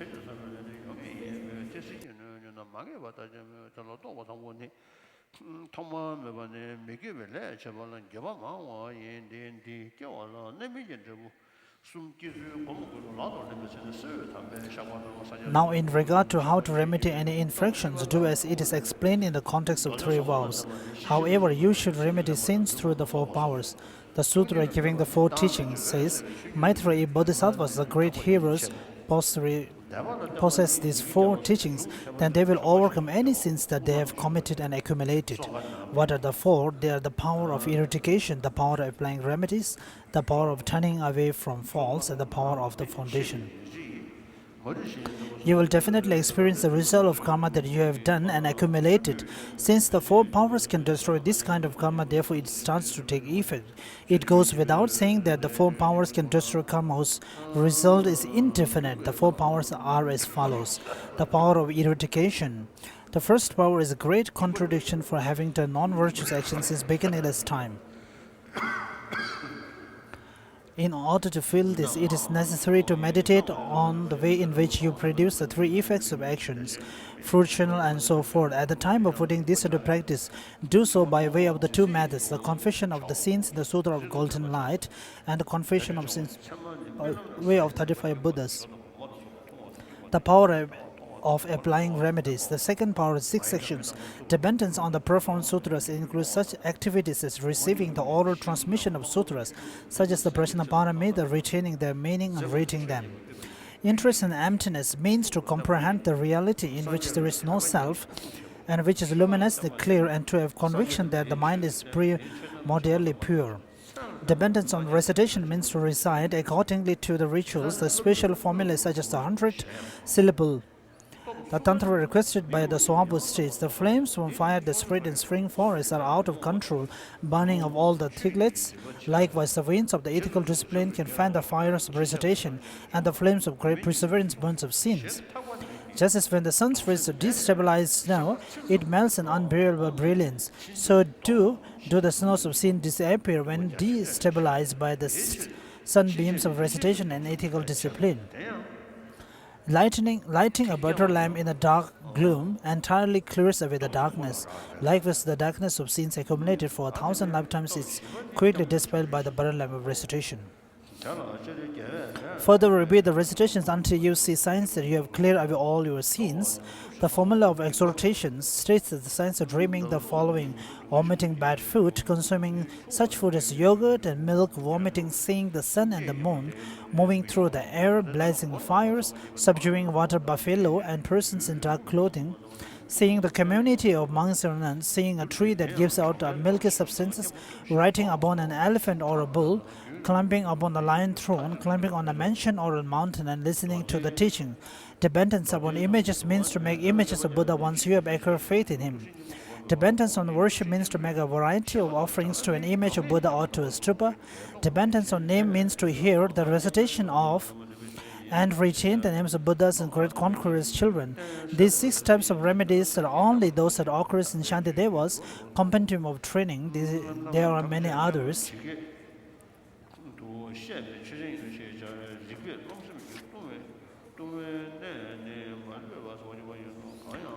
Page number 254, the last paragraph. Thus, with powerful remedies, you can completely eliminate the unfavorable factors which which diminish when you possess the group of remedies.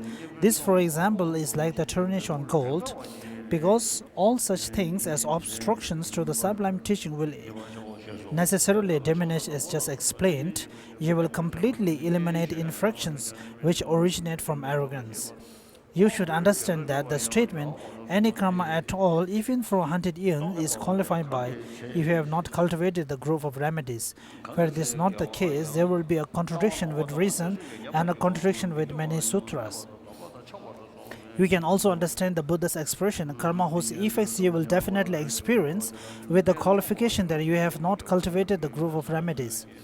Understand that the Buddha's expression, the karma whose effects you will not definitely experience, refers to the effects that occur only sometimes, even though you may not have cultivated the growth of remedies. In this way, confession, restraint, and so forth weaken the capacity of the karma to bear fruit. Such karma will not bear fruit even when it comes in contact with other conditions.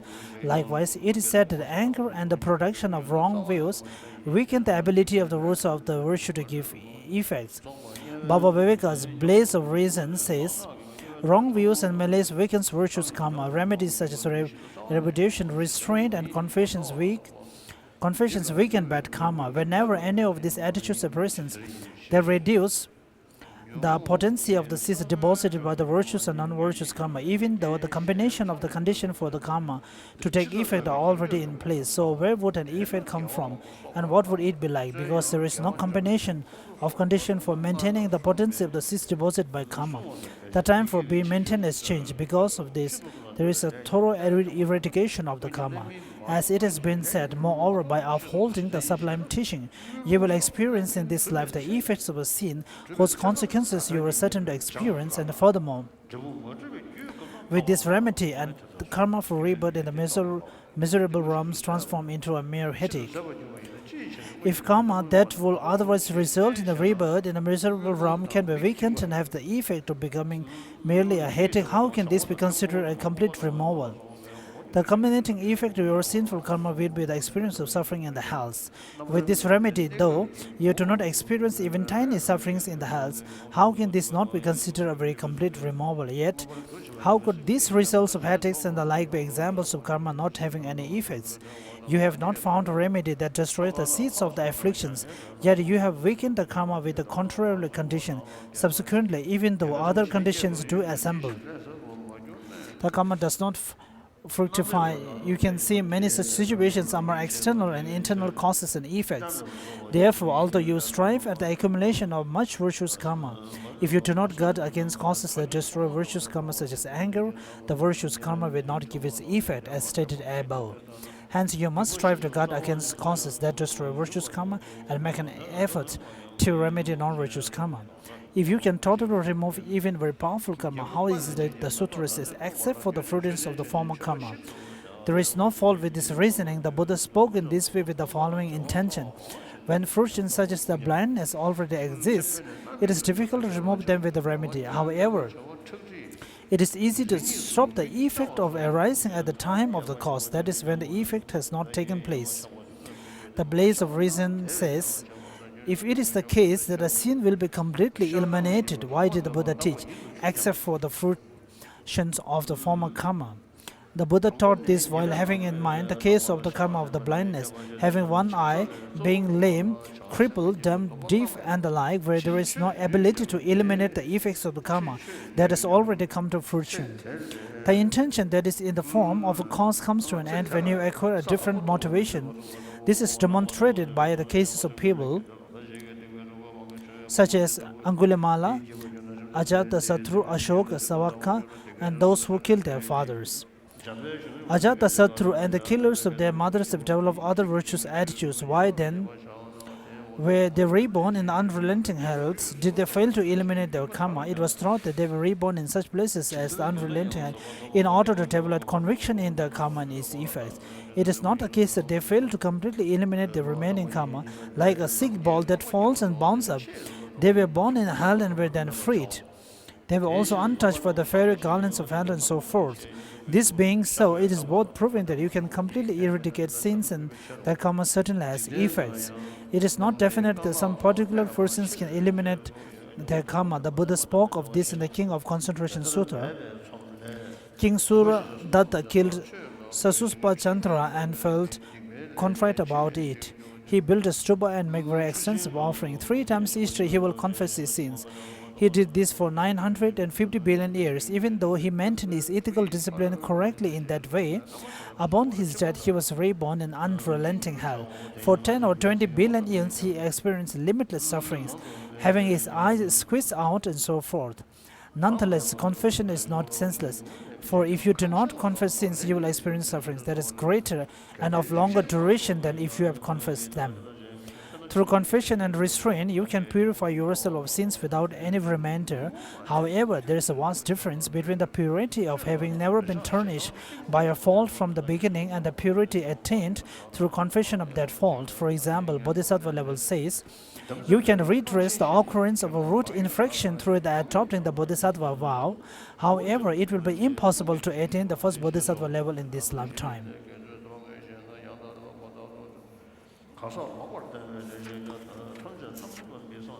Please turn to page number 258 and 259. You must familiarize with yourself the correct view. With wrong views, even a person who acts well will have terrible fortune in all lives. Hence, using what has been explained as an illustration, you should look at the mindfulness of excellent teaching, the sutras of wise and the foolish, the 100 action sutra, the 100 bodhisattva stories that previous in the discipline, and other scriptures as to develop an intense and ensuring certainty. Take this to be a goal of crucial importance.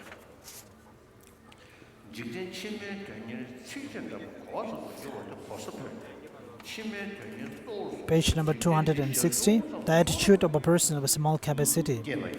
The measure of the attitude of a person of a small capacity. Previously, you have had an uncontrived interest in this life, while your interest in future lives have merely been an understanding that follows what others say. You have generated the attitude. So, the smaller capacity people's goal is to just attain the higher rebirth. But here, the main aim is to liberate all the sentient beings from samsara. So, the high rebirths with all those sufferings, how can it be an object to be accomplished, to be attained?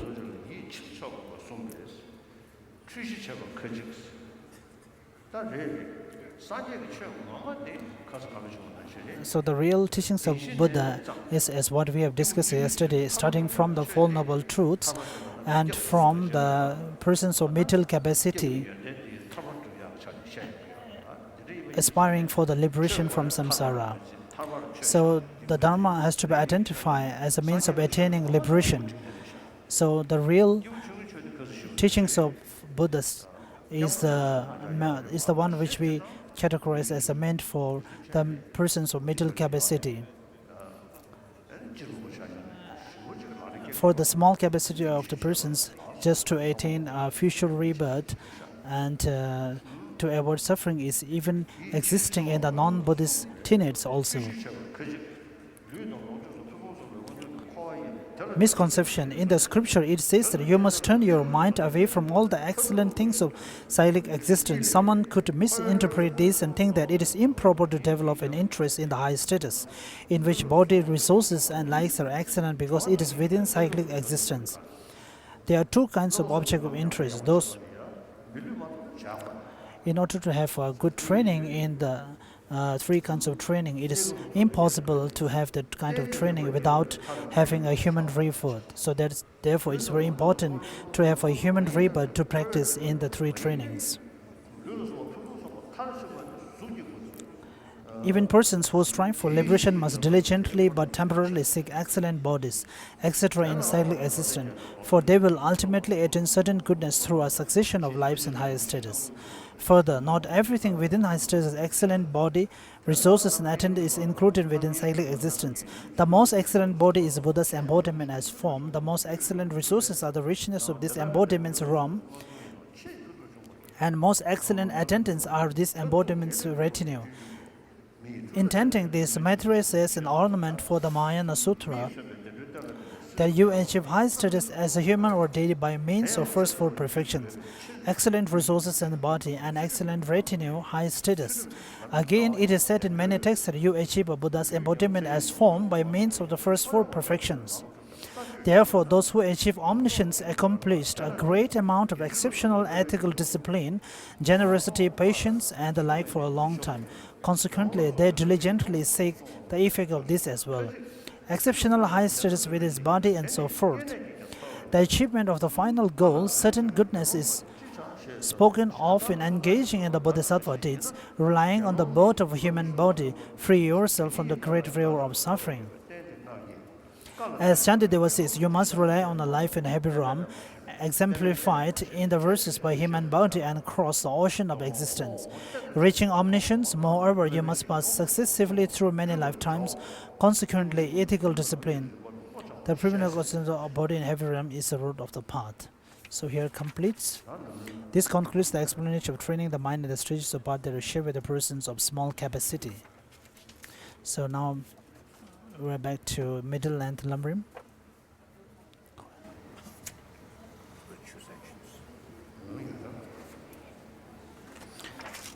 We're in page number 92.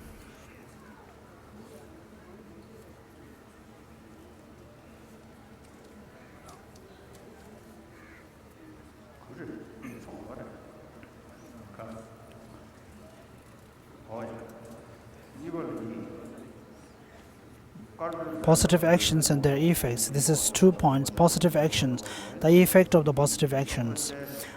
They are the actions of the body of correctly abstaining from killing, stealing, and sexual misconduct due to possessing a virtuous mind, having thought about their disadvantages.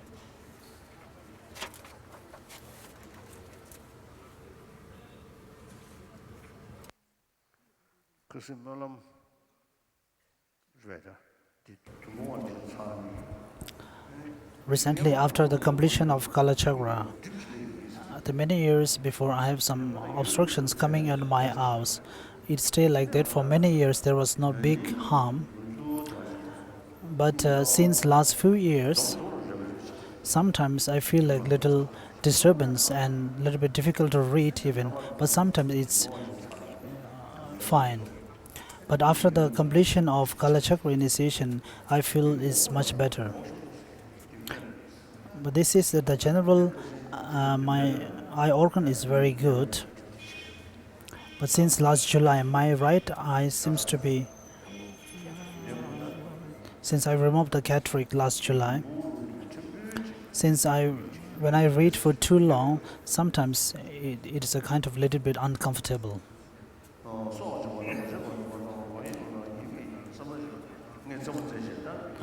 I normally jokingly say that since my eye does not seem to be so bad, when some people, or since my eye has recovered, when some old women and men come to see me, I tell them that I can count the number of hairs on your head and also the number of wrinkles on your faces.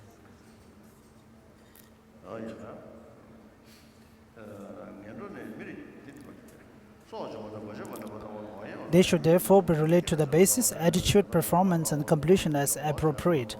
When applied to the path of action, abandoning killing, the basis is another sentient beings. The attitude is the wish to giving of killing due to having seen its disadvantages.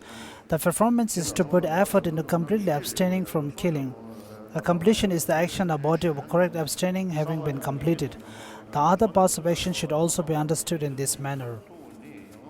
The effects of positive actions. For among the three effects of virtuous paths of action, the fully ripened effect is to be born as a human, a Dvijaram god, or a god of two upper realms to the small, intermediate, and great virtuous actions. As for the effect in conformity with the cause and the conditioning effect, the opposites of the respective effects of non-virtuous actions apply. Indication of other classifications of actions. This is 2 points. Throwing and completing actions, what will definitely be experienced and what will not. These throwing and completing actions are 5 points. Throwing actions for rebirth in the happy realms are virtuous actions, and throwing actions for rebirth in the lower realms are non-virtuous actions. The completing ones are uncertain. However, even in the happy realms, incomplete limbs, minor body parts, or sense powers, Hideous looks and a shortened lifespan, many illnesses, poverty, and so forth are caused by non-virtue. Also, perfect prosperity in animals and hungry ghosts is caused by virtue. Thus, there are four alternatives: projected by a virtuous throwing actions and completed by a virtuous completing action, projected by a virtuous throwing action and completed by a non-virtuous completing action, projected by a non-virtuous throwing action and completed by a non-virtuous throwing action, projected by a non-virtuous throwing action and completed by a virtuous throwing completing action. What will definitely be experienced and what will not? With respect to what will definitely be experienced and what will not, what will definitely be experienced is what has been done intentionally and accumulated. What will not definitely be experienced is what has not been done intentionally and has not been accumulated. The difference between what has been done and what has been accumulated is as follows. What has been done is what has been intended, or what has manifested itself through the body or speech after having been intended. What has been accumulated are actions apart from 10, such as those done in dream. What has not been accumulated are 10 types, such as those done in a dream. That which will definitely be experienced as 3 categories in terms of time when the effect will be experienced. I think I haven't read the backside. That which will be experienced as a visible phenomena in an action whose effect will be experienced in this life. That which will be experienced after taking rebirth is an action. So in the new century now, there is not much to discuss about social status or a caste. So at that time, during Lord Buddha's time, the caste systems and the social class systems, it makes a difference at that time for some beneficial way. For example, it's not necessary that it has to be a male. Like for example, the Tara goddess having during the time of generating bodhicitta, she might have prayed to be reborn as a male, but she is a female now. So I think it is something we have to think about the condition at the time. Some people whom I know, they told me that they doesn't love Shantideva. The reason is that Shantideva has stated in the guide to the Bodhisattva's way, there are some stated many faults relating to a female's body. But Shantideva was explaining about some faults of the female bodies is towards the practice of the bhikshus and the monks, but we have to turn it, or we have to look at it from a different perspective. Like in terms of a female, we have to the fall has to be seen from a male perspective. For example, Lord Buddha has given the bhikshu vows for the male and bhikshu ma vows for the female, so it is same right, same fundamental rights. But even that at that time, due to the circumstances and the social situations, there are some differences. But now, with the time changes, and in the new era, the male and the female, the women and the men have the same right. So anyway, if it is something which benefits other and which brings joyful, pleasant in all, fundamentally or if possible, without having any distinction or differences between even the humans and the animals, then that will be very good. So that is something that we all have to know.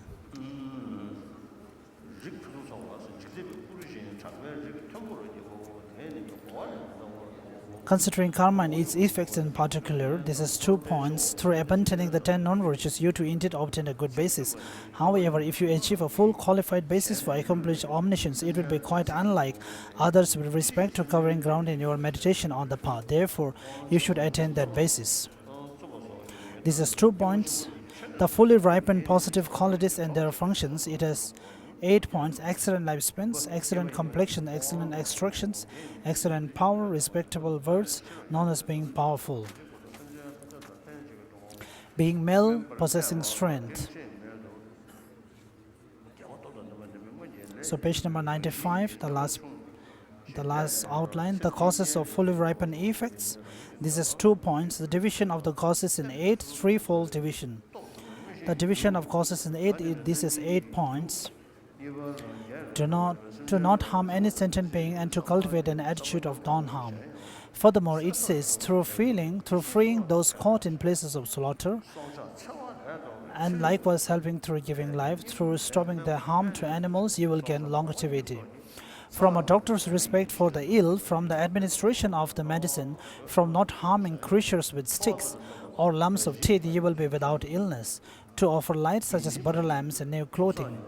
Moreover, from the absence of anger as a basis, and offering jewelry a good physique, from lack of envy you will gain good fortune as fruit, it is explained. To overcome your pride and respect gurus and others like a servant, to give food, clothing, and so forth to those who ask for it, and to also benefit others without being asked, giving to the suffering, and those who are fields of positive qualities but lack necessities. The habit of abandoning the four non-virtues of speech, to make aspirational prayers to accomplish all kinds of positive qualities in the future, and to make offerings to the three jewels, your parents, hearers, and solitary realizers, abbots, masters, and gurus. To rejoice in the positive qualities of man, and with regard to women, to see their disadvantages being rejoicing, to oppose the inclinations of those who wish for a female body, and to liberate those whose male organs are to be cut. To carry out yours of what others cannot do at all, to help them with what they can do together with you, and to give food and drinks to others. If those 8 causes are conjoined with 3 more causes, their fully ripened effects will be outstanding. The 3 causes are: this is 2 points. In relation to oneself, a perfectly pure mind in relation to oneself is to dedicate the virtues of accomplishing those causes to unselfish enlightenment without hoping for a fully ripened effect, and to accomplish the causes intensely from the bottom of one's heart. A perfectly pure mind in relation to others is to give up envy, competitiveness, and scorn at the sight of the highest, intermediate, and least practitioners in agreement with the Dharma, and to rejoice. Even if you are not capable of that, to think of that as many times a day as the way to act.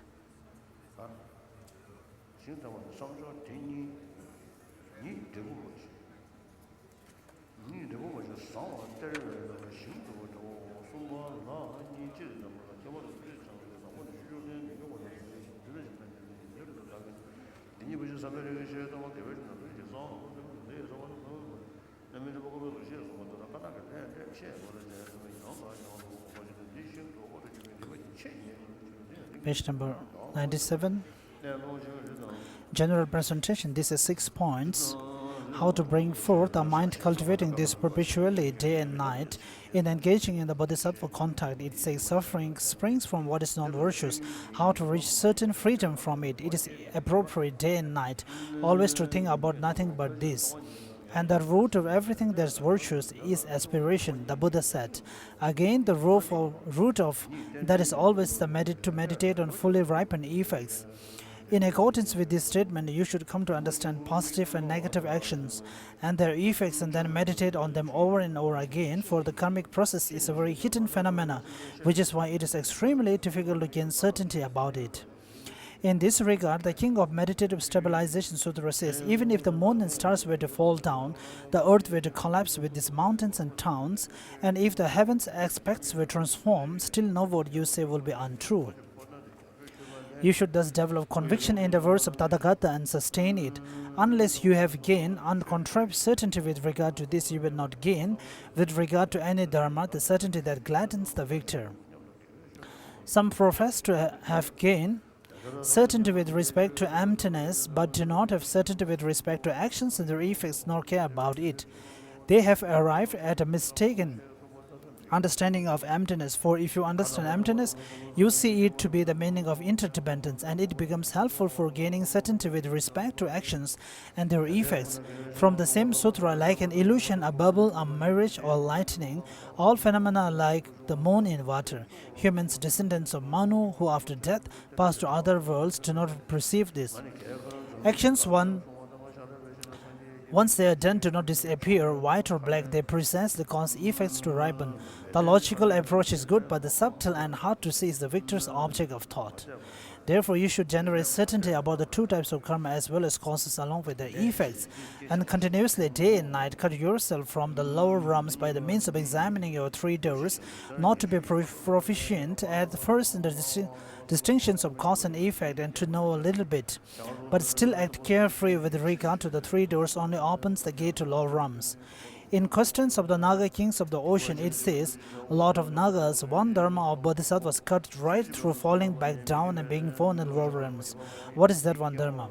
It is like this: the individual investigation regarding virtuous phenomena, thinking, how am I doing? Am I staying away from them or abiding in them night and day? As for how to turn away from faulty contact, having thought about it in this manner, it says in the chapter of Truthful One, O king, do not commit the act of killing, for everyday life is a great loss. Therefore, we all wish to keep it long.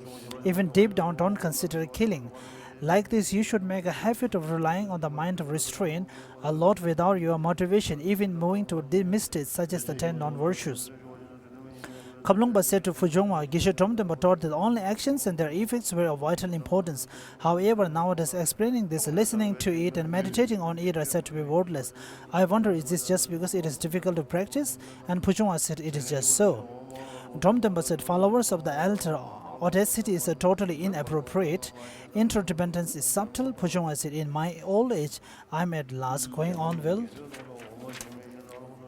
The Sutra of the Wise and the Foolish, and Sharawa said, this Buddha taught that whatever errors and faults come about, they should not be blamed on an inauspicious direction or a bricklayer's work. It is simply that these actions having been done, this is produced. Specifically, how to purify non-virtues by means of the 4 powers. This is 6 points.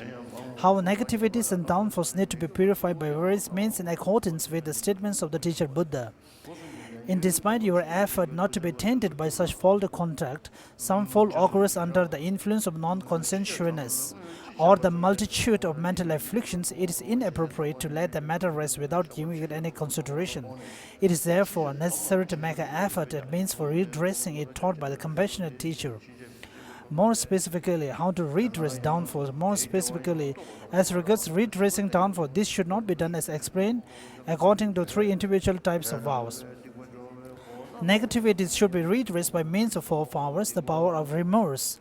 The first power is the power of remorse, which is much regret for the non-virtuous deeds, as one has done since beginner's time. For it to arise, it is necessary to meditate on how the 3 types of effects, such as the fully ripened ones, are produced. When applying this power, you should make use of 2 confessions, the confession in the Sutra of Golden Light and the confession to the 35 Buddhas.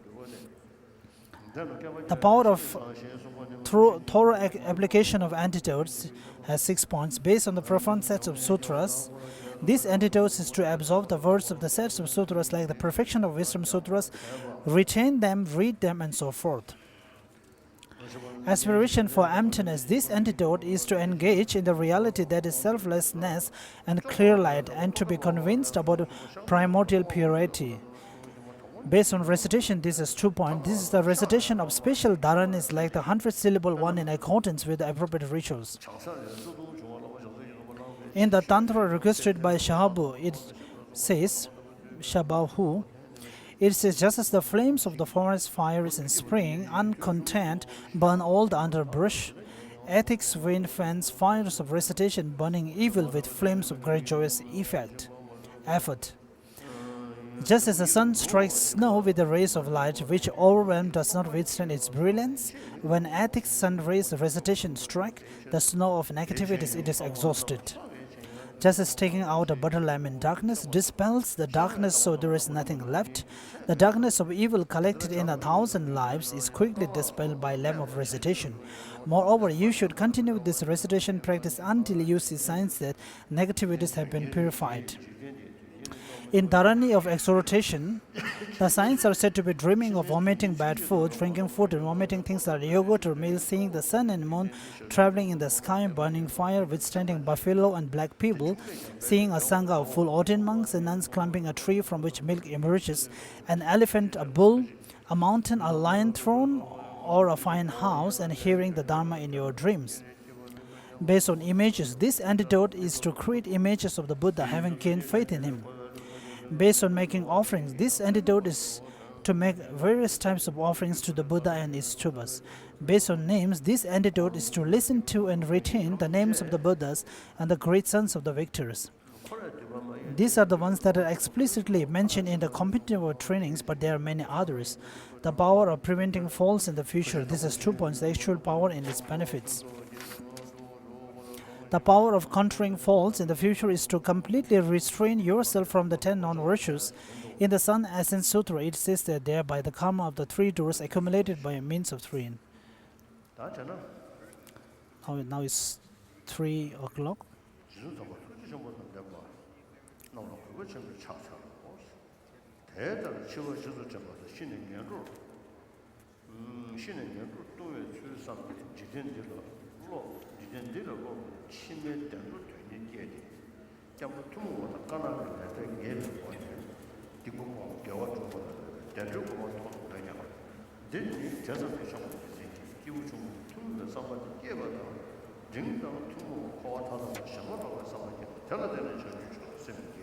We're back to Lamrim Chamo. The 8 types of suffering. Training the mind in the stages of path shared with the persons of material capacity. Here is explaining the 3rd suffering, as Panchen Lobsang Shukyen has stated.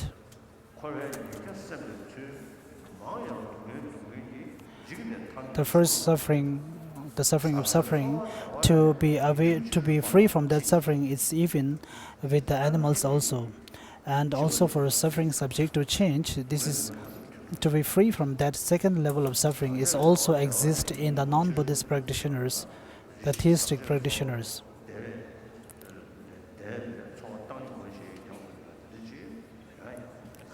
So just the experiencing of a neutral feeling, which is neither happiness and nor suffering, is also to be experiential.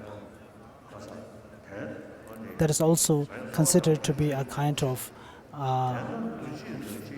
feeling that is to be obtained.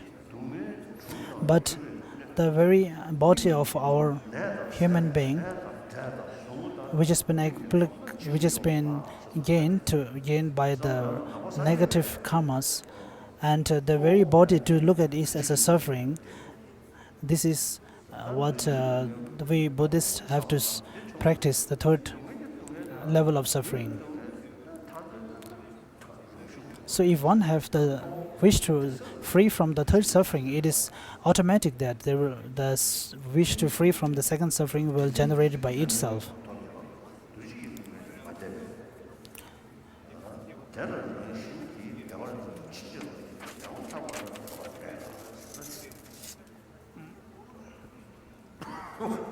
Consequently, why? Because even way to reach the level of a deity or a human,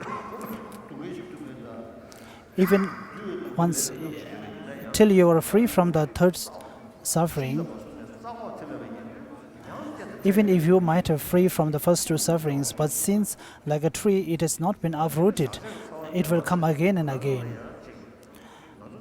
The rough and the normal pleasures, the pleasant feelings that we normally experience from the materials, not just from the facilities of the material, but even from mentally meditating and stabilizing. But even if we aspire, if we wish and feel joy about this kind of pleasant feelings, but if this kind of feeling is really a profound and ultimate happiness, to engage in it for more and more, the happiness has to grow, but that is not the case here. The many things which appear as happiness to us, but in reality it's a nature of suffering. For example, when you buy some new things, first it appears very attractive and new, and it feels we are fulfilled by it, our wishes are fulfilled. But as the time goes on from year to year, but then again you feel a dislike towards it, and you feel very disturbed upon seeing it. So most of those pleasant feelings that arise out of the material things, but are not ultimately happiness. So this is very clear. So that even if you have the higher rebirths of humans and the gods and goddess, even you have the pleasure, pleasant feelings of any kind, they are all not beyond the elimination, not beyond the free of the third sufferings. Because even were you to reach the level of a deity or a human, you will be mistaken. If you believe this to be pleasure by nature, since you would still not have escaped the suffering of conditionality. Therefore, in reality, you will have no happiness whatsoever. Your life will still come to a bad end, for you will surely fall into a miserable realm again. A human or divine lifetime is like resting on a precipice just before falling into the abyss. Engaging in the bodhisattva deeds, after repeatedly coming to heavy rebirths and experiencing much joy there, you die and fall into the protracted and unbearable suffering of the miserable realms. Chandra Gomin's letter to us, you who reel constantly in cyclic existence, yet who enter a heavy realm mistaking mere calm for happiness, will certainly wander helplessly through hundreds of like and unlike realms. Subsequently, you have to become thoroughly disenchanted with the happy realms as you were with the miserable realms. As Arya Deva's 400 stanza says, high states frighten the wise as much as hell. Rare is the state of existence that does not terrify them. Also, the verse summary of the perfection of wisdom in 8,000 lines says, those whose minds are attached to the cyclic existence will continue to wander there constantly. The letter to a student, the more you conceive all things as happy, the more dense the darkness of your delusion becomes. The more you conceive all beings as suffering, the more the darkness of your delusion lessens. The more you contemplate what is pleasant, the more the flames of attachment spread. The more you contemplate what is unpleasant, the more the flames of attachment abate. From beginningless time, you have been conditioned to believe that the wonders of the cyclic existence are sources of happiness, and you have habitually projected upon them a false image of beauty. But if, as a remedy, you train yourself to meditate on suffering and unpleasantness, you will put an end to those wrong ideas. Chandra Gomin says that if you neglect to meditate on this, ignorance and attachment will increase, and you will. And what is the factor that bound us to the samsara is the karma and ignorance. There might be a section of karma, but which is not being discussed here. So this is the one which the bound here. But then where we are being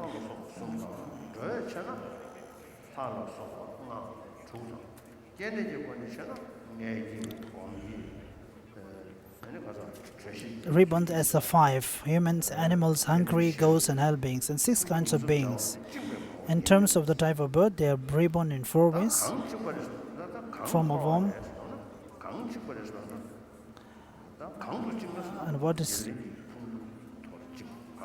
and where we are born in the samsaric human body,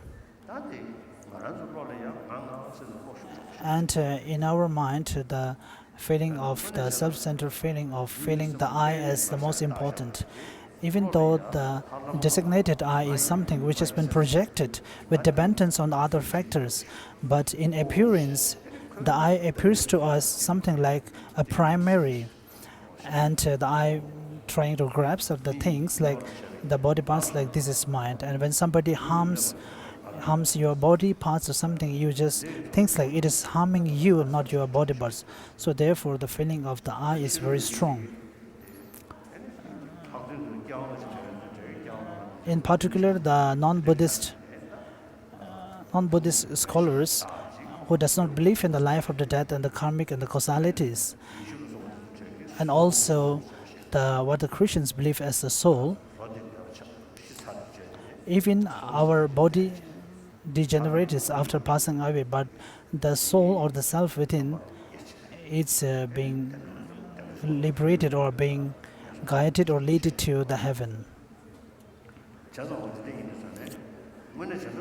So in reality, the self or the I, as stated by the sutra, the lower Buddhist, the lower school has also stated that the self is something which we can perceive upon, but the self is something which has been projected or depending upon the body parts without projecting or without appearing or visualizing the body parts. there is nonetheless a self which we can visualize in our mind.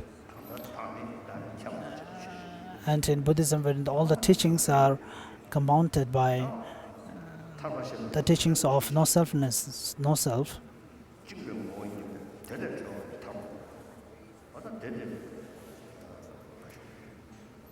since this is the nature of bondage, freedom from rebirth impelled by the karma and the affliction is liberation. And the desire to obtain that freedom is the mind intent on liberation. So from the clutch of the ignorance and the karma, and to liberate it from it is the real nirvana. So the real liberation is to be liberated or to free oneself from the clutches of the ignorant and the karmic causalities.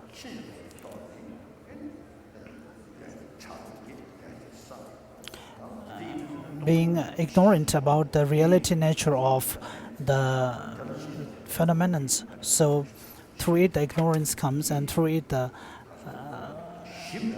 karmic and karmic actions are being produced. So the nature of the ignorance itself is something which does not understand the reality natures of the phenomena. So once we understand the reality natures of the phenomena, that is the profound emptiness. So the consciousness or the mind which perceives the opposite way is automatically ceased when one sees the reality nature of the profound emptiness.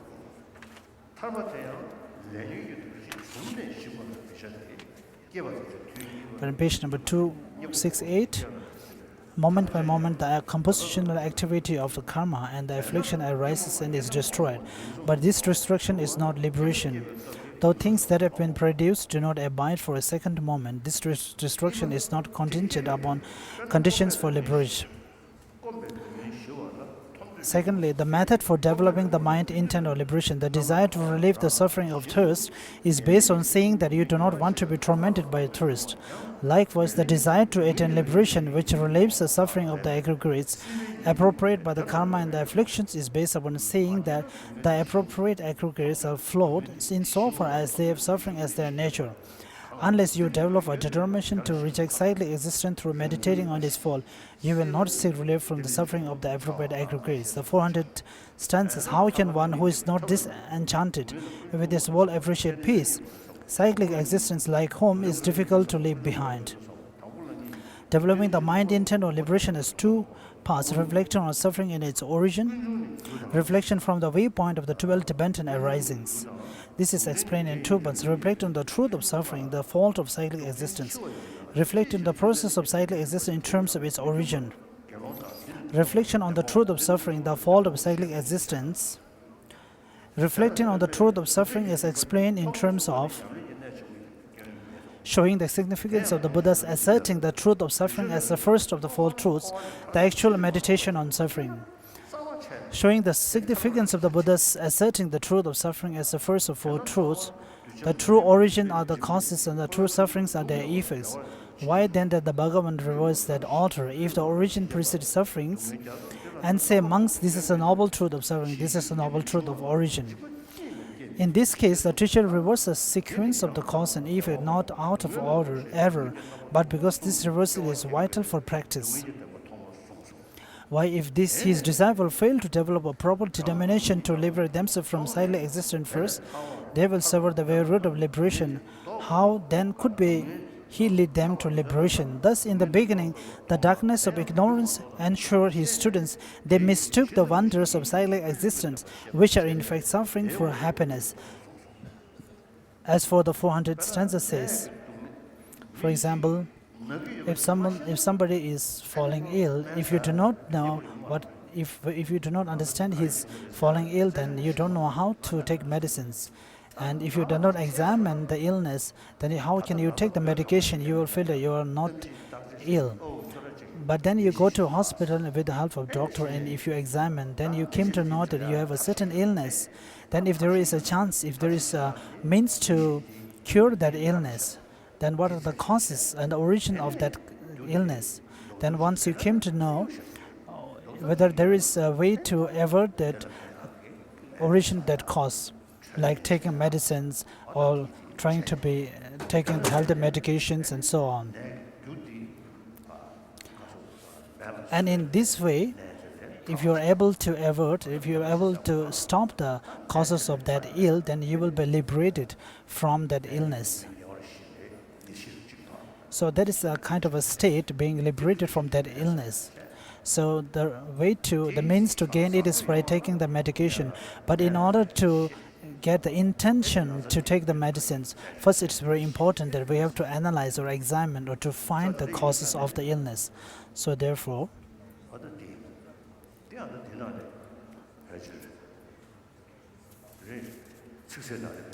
it is also stated in the elucidate words,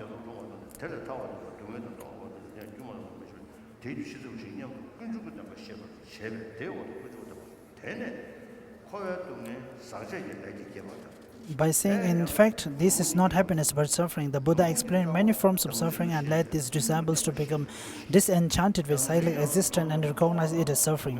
As this is a necessary precondition, the Buddha spoke first about the truth of suffering.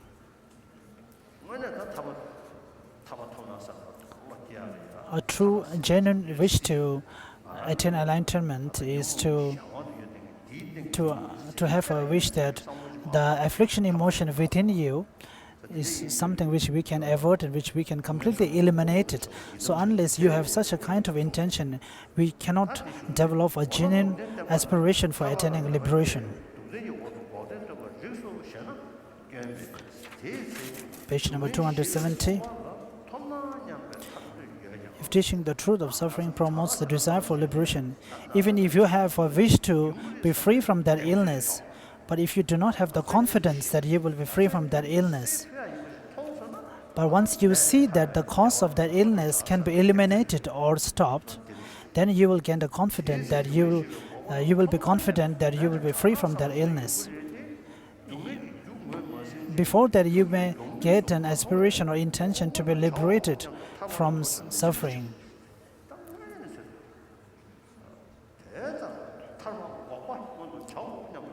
If only I could attain a cessation that relieves this suffering, but if you are not identified the cause of suffering, the truth of cessation is here we are speaking about a few stages of cessations, stopping the kind of afflicting from the first stages to the final. And once we have seen that the cessation can be accomplished with the path, then there is a reason why the path to attainment of cessation is being taught at the fourth time. As I have stated before, the introduction of Buddhism the core of the introduction to Buddhism is nothing greater than the introduction of Four Noble Truths. And this is the best way to enter into the introduction of Buddhist.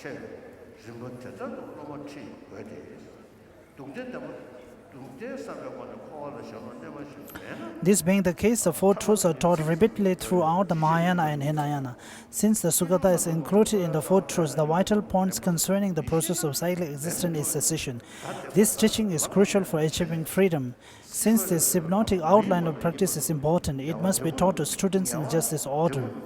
Why, unless you reflect on the truth of suffering to the point of actually becoming revolted by cyclic existence, your desire to attain liberation will be mere words, and whatever you do will lead to the origin of further suffering.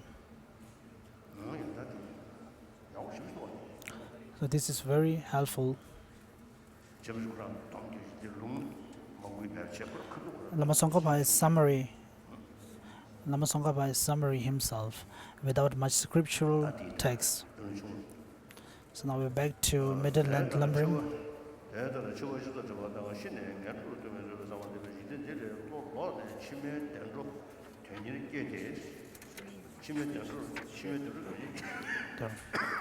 Page number 102. Clearing of misconception about the attitudes of lesser beings. In the scripture, it says that it is necessary to turn the mind away from all the excellences of cyclic existence, which can be a basis for confusion. Some people think it is inappropriate to develop interest in the high status of an excellent body, possessions, and so forth because they are part of cyclic existence. This is 2 points. how a continuous succession of excellent bodies is necessary. With respect to that which is to be striven for, they are both temporary and ultimate goals to strive for. Even those who strive for liberation from the excellences of a body and so forth, associated with cyclic existence, need to temporarily strive for them, since certain goodness is to be gained in the end from a continuous succession of support. Refutation in relation to ultimate high status. Not all that is the high status of an excellent body, excellent positions, and excellent retinue is included in cyclic existence for the culmination of an excellent body.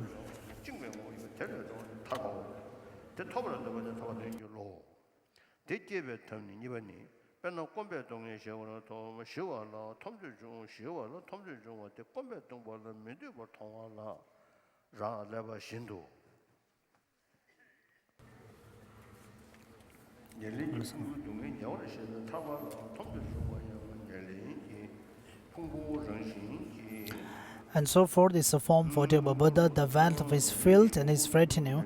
It is with this intention that ornament for the Mahayana Sutra says the first four perfections accomplish the highest status of an excellent body, excellent positions, and excellent retinue, and excellent undertakings, and many other scriptures state that they accomplish the form body.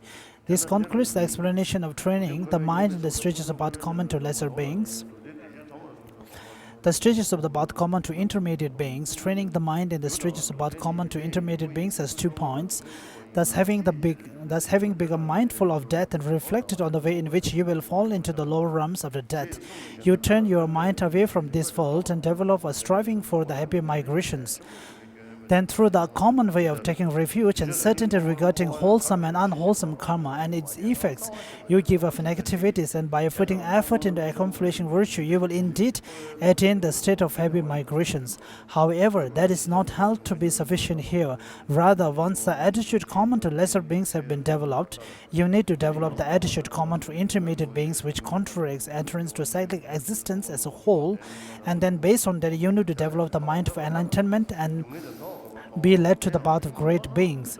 Hence, it is necessary to train in the attitude common to intermediate beings. Even though you attain the state of a god or a human being in this manner, you will not pass beyond compounding suffering. Therefore, holding to those states as happy by nature is mistaken, since in reality they are devoid of happiness. And in the end, they are bad because they are certain to fall once again into the lower realms. So how to see that the self-grasping emotion is something we can eliminate? Then we have to first contemplate about the nature of the self-grasping, which is by nature a wrong view. Then after contemplating for a long time, when we gather a general meaning of the reality nature of the self, as Lama Tsongkhapa stated in the commentary, the text for Mother Mega, the feeling that everything exists from its intrinsic reality of nature and the dependent origination, understanding of dependent origination. So when you contemplate upon the idea of dependent origination, then gradually the feeling that everything exists from its own or intrinsically will gradually decrease.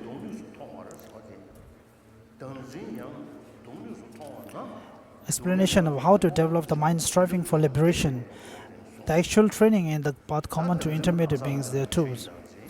And in the grasping, there are 2, depending on the self-grasping and the phenomenon grasping. And it's stated by the Nagarjuna in the Precious Garland that as long as you have a self-grasping, then till you will be reborn in the samsara with the karmic reactions.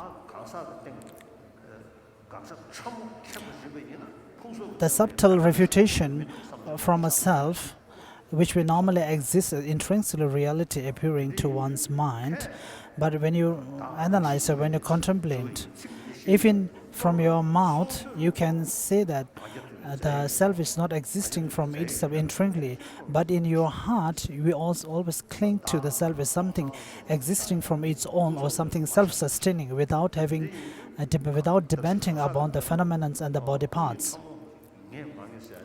So whether to understand the profound wisdom or not, wisdom of emptiness or not, it depends on whether you are able to see the emptiness, which depends on the body parts, or which is a mere designated upon the body parts. So if you are able to have a conviction about such thing, then you are able to generate a genuine understanding about emptiness. So one needs to contemplate gradually about this, and as our contemplations get deeper, then generally we will get a sense that it is something that we can think about it.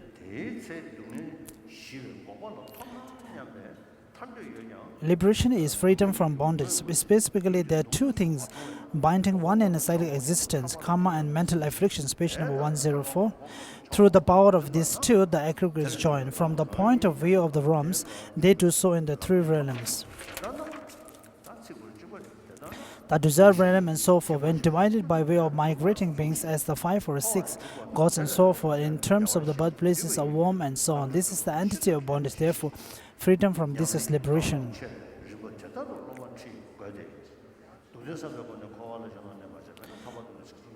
The desire to attain the liberation is the mind striving for liberation.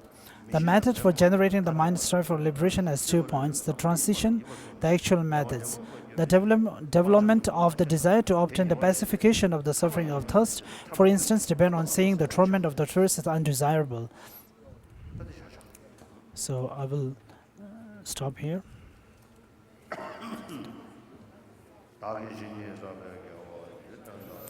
Whatever beneficial merits I have gained from these teachings, may I dedicate it for the long stay of Buddha and Buddha's Dhamma, and may all the practitioners of Buddhism live for thousands of years. And this is the mandala offering to thank the Master for the teachings granted, and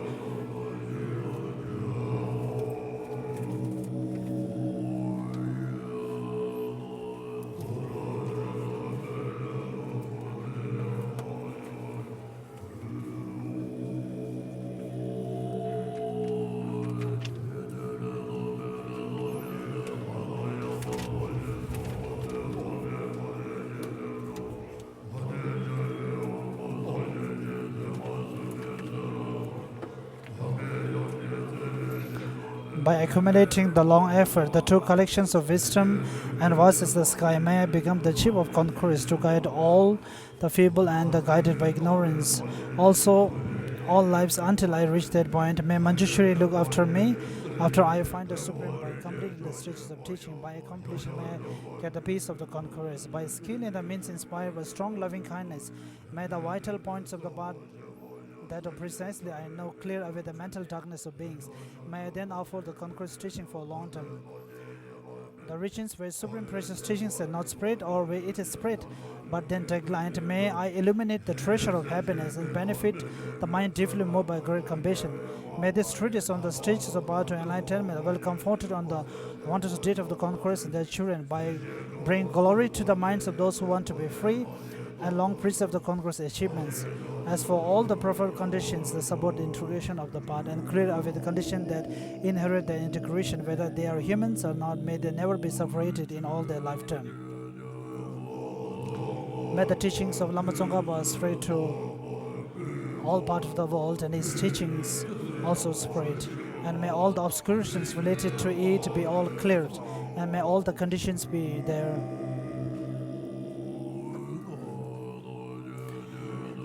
All the merits are accomplished by me and all of us. And for the merits accumulated on all the 3 times, past, future, and present, may we dedicate it for the long life of Buddha and everyone.